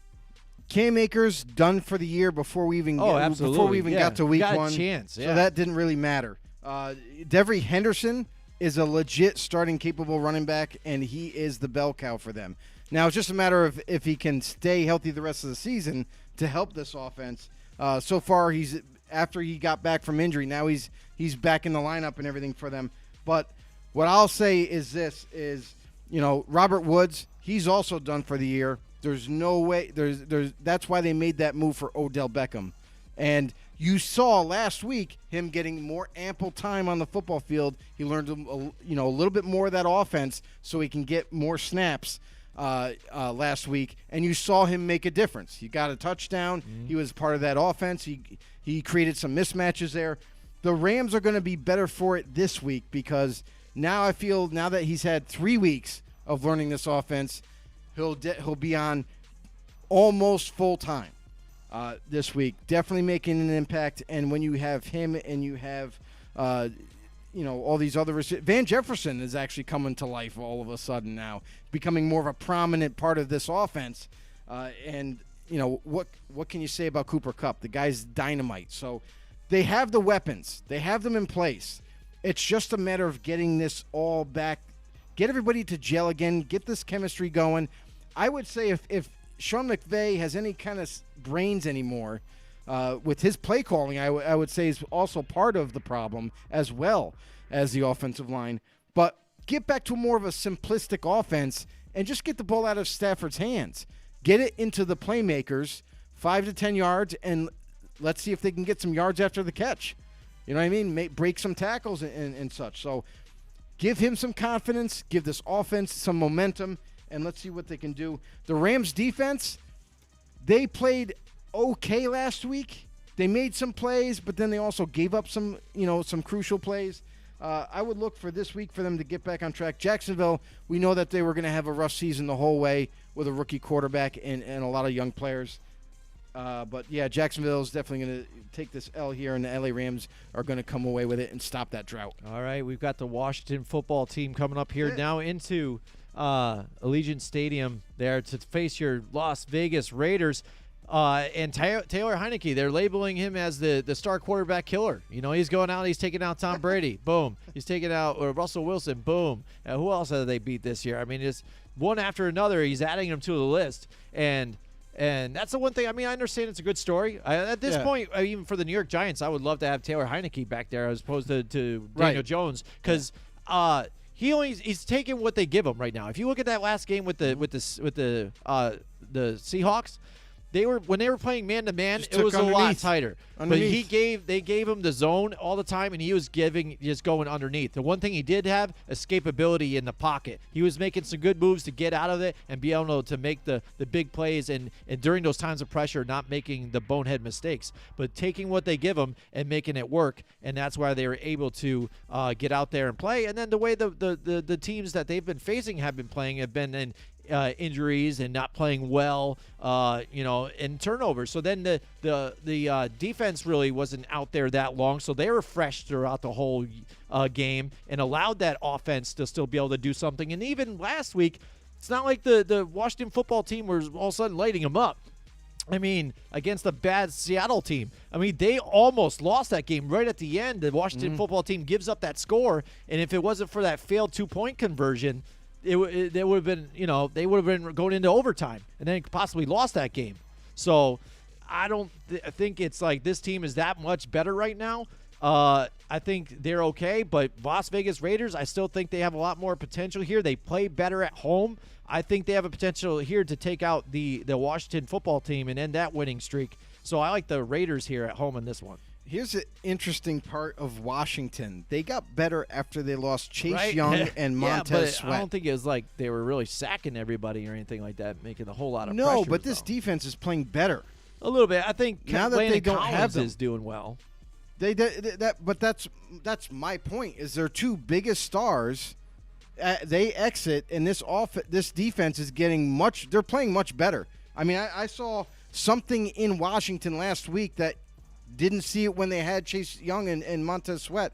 I wonder if it's because they were forced to change or critique this defense a little bit. Now that they got Landon Collins now in the box almost exclusively and attacking, that it's adding a different element to this defense, enough to make a big impact and them to be playing more aggressive instead of back on their heels all the time. And for Taylor Heineke, the thing with him is that he's just being that ultimate game manager for them. He's not, making the big-time bad decisions. He's not turning the ball over. he can make plays with his legs when he needs to. And that's all they ever wanted him to do. And he's doing just enough to help this offense. And then with this defense, kind of they're re-emerging as a good defense once again. That going hand in hand is making them really tough against whoever they play. Now they come into Vegas. This is going to be an interesting game. I by far don't think this is going to be a landslide either way. I think Vegas, they now that they got their mojo back a little bit with Desean Jackson and utilizing the deep threat that he is. See you, Steve. Thank you for joining us tonight, by the way. It's going to have their offense back on track right now, and it's only the beginning. Yes, they'll probably be without Darren Waller this week, but I don't mind that because Darren Waller really hasn't been that big of an impact these past several weeks. He's kind of teams have been taking him out of being that ultimate go-to guy because they've been double teaming him every week, and that just leaves other guys open. So I like Vegas. I like what they're doing. I just hope that they don't. For the life of me, I just hope they don't go conservative in this game because you cannot overlook any team in any given week. So I'm going to go with my Raiders at home on this, getting the win. All right, Mike Taka, he went with the Rams as well, and then he's got the Raiders as well here too.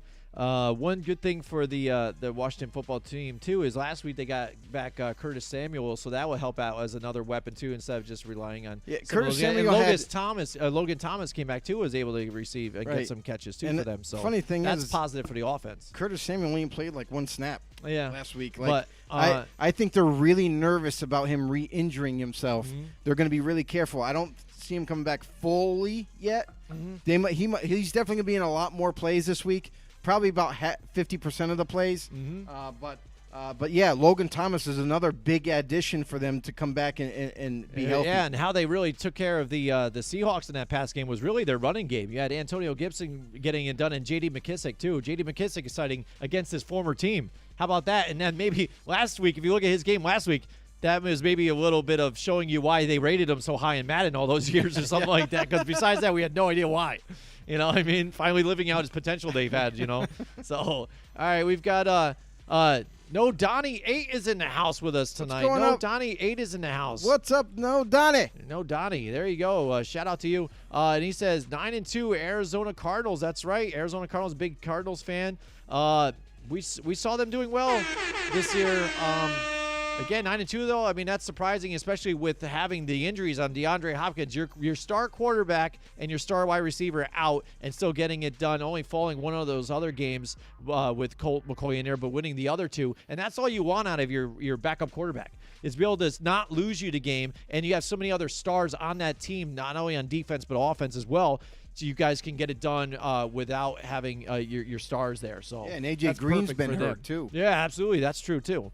So yeah, good for the Arizona Cardinals, and No Donnie's in the house. We've got the Baltimore Ravens and the Pittsburgh Steelers. Pittsburgh just in disarray, not looking very good.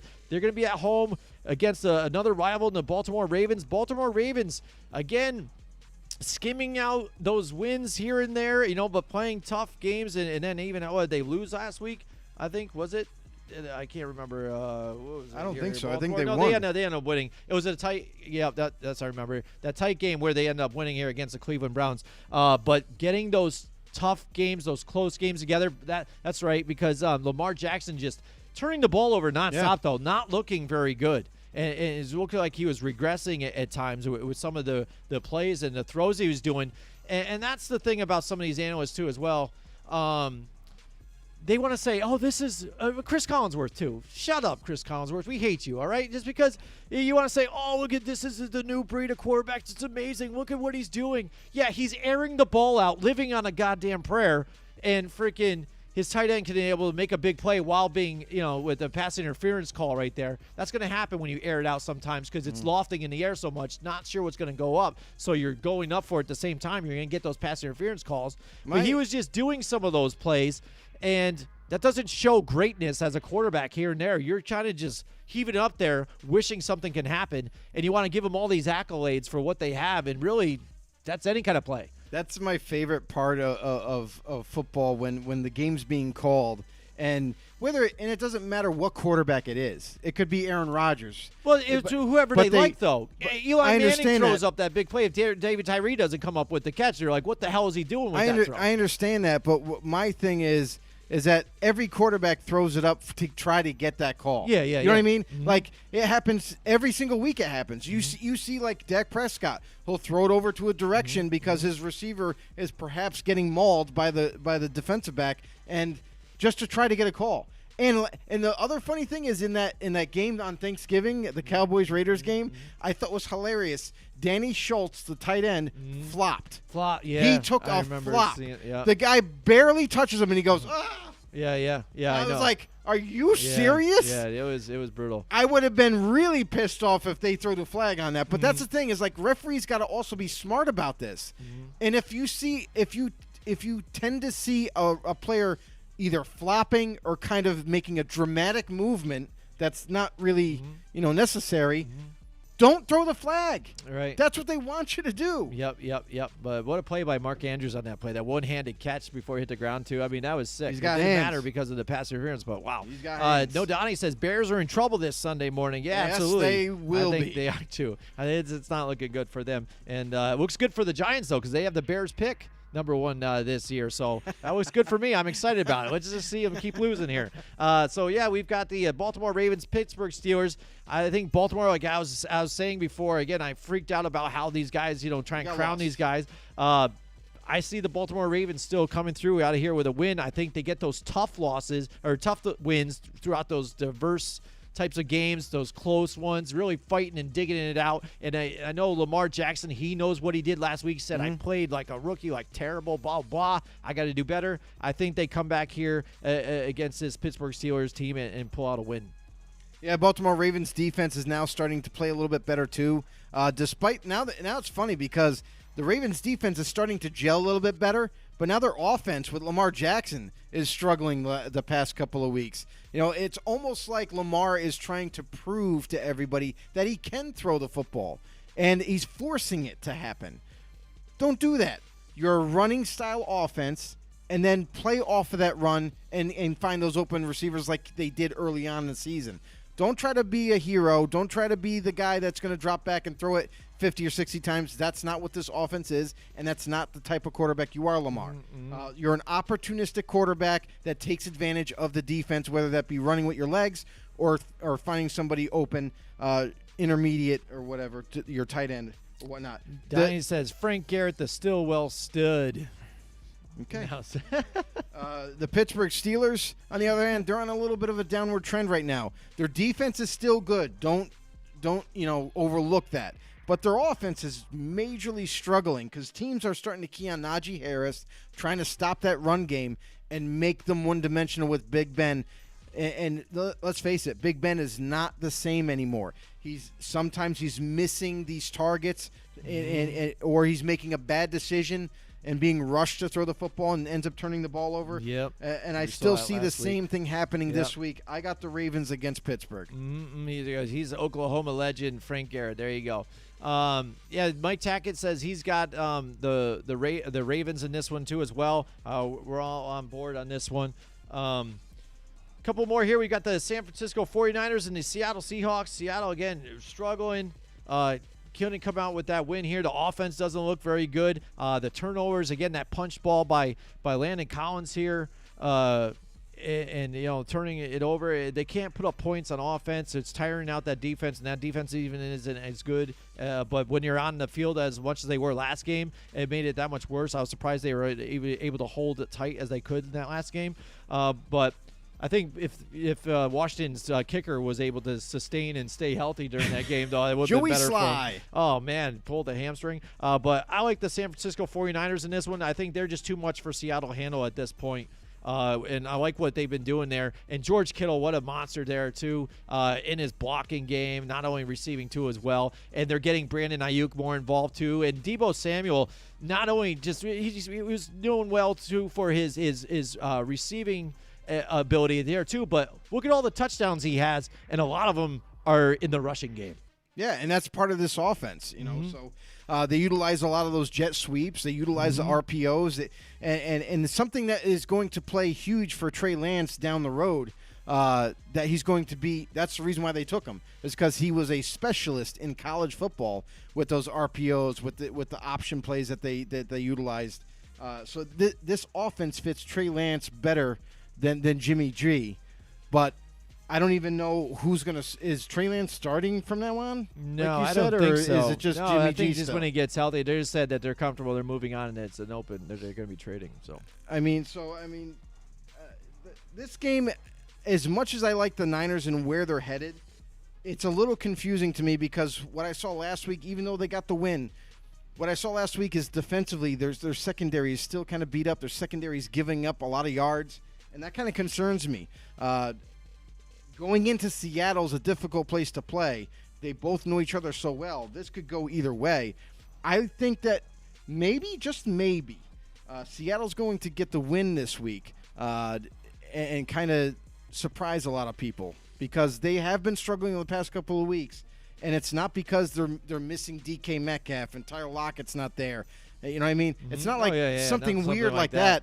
But I feel like Seattle's going to try to key. They're going to bring Jamal Adams into the box like they normally do, and they're going to try to key on Niners' run game because that's really a big part of their offense. If they're able to run, then they're going to move the ball on you. So that to me is a deciding factor of this game. I'm looking for Seattle's defense to key on trying to stop this run. If they do it, they got a really good shot of winning. If they don't, the thing, though, too, they are going to fail. The Seattle, again, every yardage that they've been getting on offense, though, with the passing game is big chunk plays, namely to Tyler Lockett on crossing routes. And you saw last week, DK Metcalf have one target and one catch, I think. So they got to get him more involved to get into this game as well. All right, so you got Seattle on that one. Now Mike Tackett has the 49ers in that one. And we've got the Denver Broncos and the Kansas City Chiefs. Like you liked Denver last week. They were playing better. You're saying Kansas City Chiefs, now they've moved up into the top spot. Looks like they're playing a little bit better. Last week had a bye week, so they can rest up some more. And they got Clyde Edwards-Helaire back now too, right? Yeah, so they had him back last time. So I think they're looking good right here. I like the Kansas City Chiefs at home in this one against the Denver Broncos, a rival. This is another one of those games where it really could go either way because of how close these teams play each other. I don't know. This is a close one. Kansas City, because they're home, I'm going to take the Chiefs, but I would not be surprised if Denver also sneaks away with this one. All right, next up we've got, and last here on Monday Night Football, the New England Patriots and the Buffalo Bills.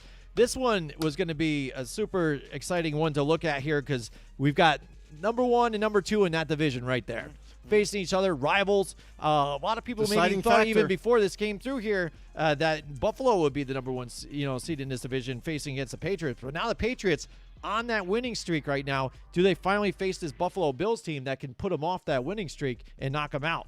This is a really, really big game because if the Bills can pull off the win, that makes them a tie. They get that tiebreaker, and they're in first right now. So huge game. I like. Listen, it's tough to face Buffalo in Buffalo enough. New England, they're going to have a great game plan going into Buffalo. They are a hot team right now, especially defensively. Mac 10 and company, Mac Jones is playing really good football. You know what I mean? Especially just being a rookie and for him to do what he's doing right now in this offense. Me and Jimmy already called this before the season started that not only does he fit this offense to a T, but he's going to excel quicker than people think. And we're seeing it right now. So New England, they're in that hunt. They're trying to become that number 1 seed, for all of AFC, and they're still going. I like Buffalo to get back on track, actually, in this game. I got Buffalo in this game to upset the Patriots, and I think Josh Allen's legs are going to be the difference in this one because it's hard to teach. Hard to teach that, especially with his speed and everything. The plays that they're going to try to manipulate this Patriots defense, as aggressive as they are, they're going to probably try to use that against them in this game. I think they're going to edge them out. Yeah, I hear you there, too. And again, I like the play of Ed Oliver this past couple of weeks, too, the way he's been stepping up and playing, too, as well for this team. And I think it's one of those games. New England has been on a winning streak. Buffalo, again, in some tougher games here, but at home, they know what these implications mean for these guys. I think it's going to be Buffalo to take this one as well. You're going to get that winning streak down. New England's going to suffer their loss here, but again, they can easily get back on track because I think the rest of the games moving forward are a lot easier for them than what now Buffalo needs to face. So right now, like you were saying, implications here, and they get that tie break. They need this win because after this, it's going to get kind of tough. Here's something interesting, too. An interesting stat is the New England Patriots are actually, on away games, they're undefeated. They're 5-0 on away games right now, and they're 3-4 at home. You would think that'd be the opposite. Yeah, I know, right? But usually they're 5-0. Now, can the Bills break that streak? Yeah, can they're due for a loss then. There you go. And the Patriots are on a 6-game winning streak right now. Yeah, absolutely. So that's it. That's our picks and everything this week. We appreciate you guys joining with us. We have a quick announcement to make here, by the way, too. It's coming up not this Friday, but next Friday. Our buddies here from Godzilla Media, they're going to be going live from Hooters in Albany. So anybody that's from around here, you guys got to go check that out. Let me just check here on Mike Tackett. He's commenting in here. Let me just see what he's got. Boy, New England sure did come put, I think he meant out of nowhere. Props to Belichick for pulling the trigger on Jones. Just peeked at the current 2022 NFL draft picks. The Jets, Giants, and Eagles all have two picks in the top 10. What a shift in the NFL for so many teams to have multiple top 10 picks. Yeah, see, out of that's what he meant. Yeah, it is. It's nuts. And the funny thing about it is what Joe and I had brought up is that right there where the Patriots, when they traded out of that position, where they had picked, originally we had them picking Mac Jones, but once they traded out, we're like, oh man, that's not going to happen then. And for them to sit back and stay where they traded back to and still get their guy in Mac Jones, I thought was pretty amazing and very Patriot-like too as well. And that's what just to land. That's what the Patriots have always been doing, manipulating the draft board and just being patient enough and not panicking to still get their guy wherever they need it. So kudos to the Patriots organization and Bill Belichick. Listen, that was their guy the whole time. The goal for that draft was they're going to try to be patient. As long as Mac Jones isn't taken, they are going to take him if he's there. If he's sitting wherever they're picking, that's the guy. Well, real quick, just want to talk about, if you enjoy this podcast, everybody, and other Godzilla Media shows, make sure to join Godzilla Media at this year's Christmas party, y'all. It's the first on one. Friday, December 10th. Godzilla Media is partnering with Decapitation, Heineken, and Hooters for an exciting celebration. Sounds like a great mix. Does. Levac and Gaz will be broadcasting live from Hooters from 5 to 7 p.m. If you bring any unwrapped Christmas gift, the staff there from Heineken will wrap your gift for you. Plus, if you bring any unwrapped kids' toy to the event, you will have a chance to win $150 thanks to Decapitation. Join Godzilla Media's first ever Christmas party to celebrate the holidays, enjoy delicious Heinies, and to share gifts this Friday, December 10th at Hooters. Absolutely. That's right. It's going to be awesome. Our first annual Christmas party with Godzilla Media. Levac and Gaz, they're fun to watch here, 5 to 7, streaming live. Levac is the team president here for the Arena Leagues, the NAL Albany Empire. So if you guys didn't know that, check that out. You get to see him in rare form here at Hooters. He has a lot of fun there. And we're going to be there hanging out. So if you guys are from the Albany area, I'm sorry, guys like Mike Tackett out there and stuff, but we're going to try and say hi to you guys. So come down to Albany, check it out. We'll shake some hands and hang out and have some Heinekens with everybody out there and eat some wings. I'm just going to have Heinies. It's going to be great. It's going to be great. So one last announcement, too, I have for you guys, that we are also sponsored by Paul Perry Kitchens. Let me tell you about them. They're also on Freemansbridge Road, 144 Freemansbridge Road. And they're a local kitchen specializing company here in design, cabinetry, countertops, and from the first meeting to the final review, Paul Perry Kitchens, they and their associates, they'll work at every step of the way and guiding you to make the right decision so that your kitchen is a reflection of you. Just go see my man Paul LeBlanc. You got Ann Davis down there and Rebecca Pizer too as well. They'll go down there to help you custom design your kitchen, and like I said, work their way through it. All together, they have a combined 50 years of experience there. And also, after you're done with there, right down the road, you've got Paul Perry Kitchens again. What they designed there is the kitchen or the custom closets and glass doors for your shower too. So after you go design your kitchen, just go, hey, you know, honey, I got some extra cash kicking around too. I know my wife wants a custom closet too. Go talk to my man Chris Boulan over there just down the road too at Paul Perry Kitchens. Check him out at paulperrykitchens.com. All right, Joe, that's it for us. Everybody out there, we thank you so much. What do we got? That's it. That's it. Yeah, all right, that's it. Thank you so much for joining us. Hope you guys enjoyed it, and we'll see you guys next time.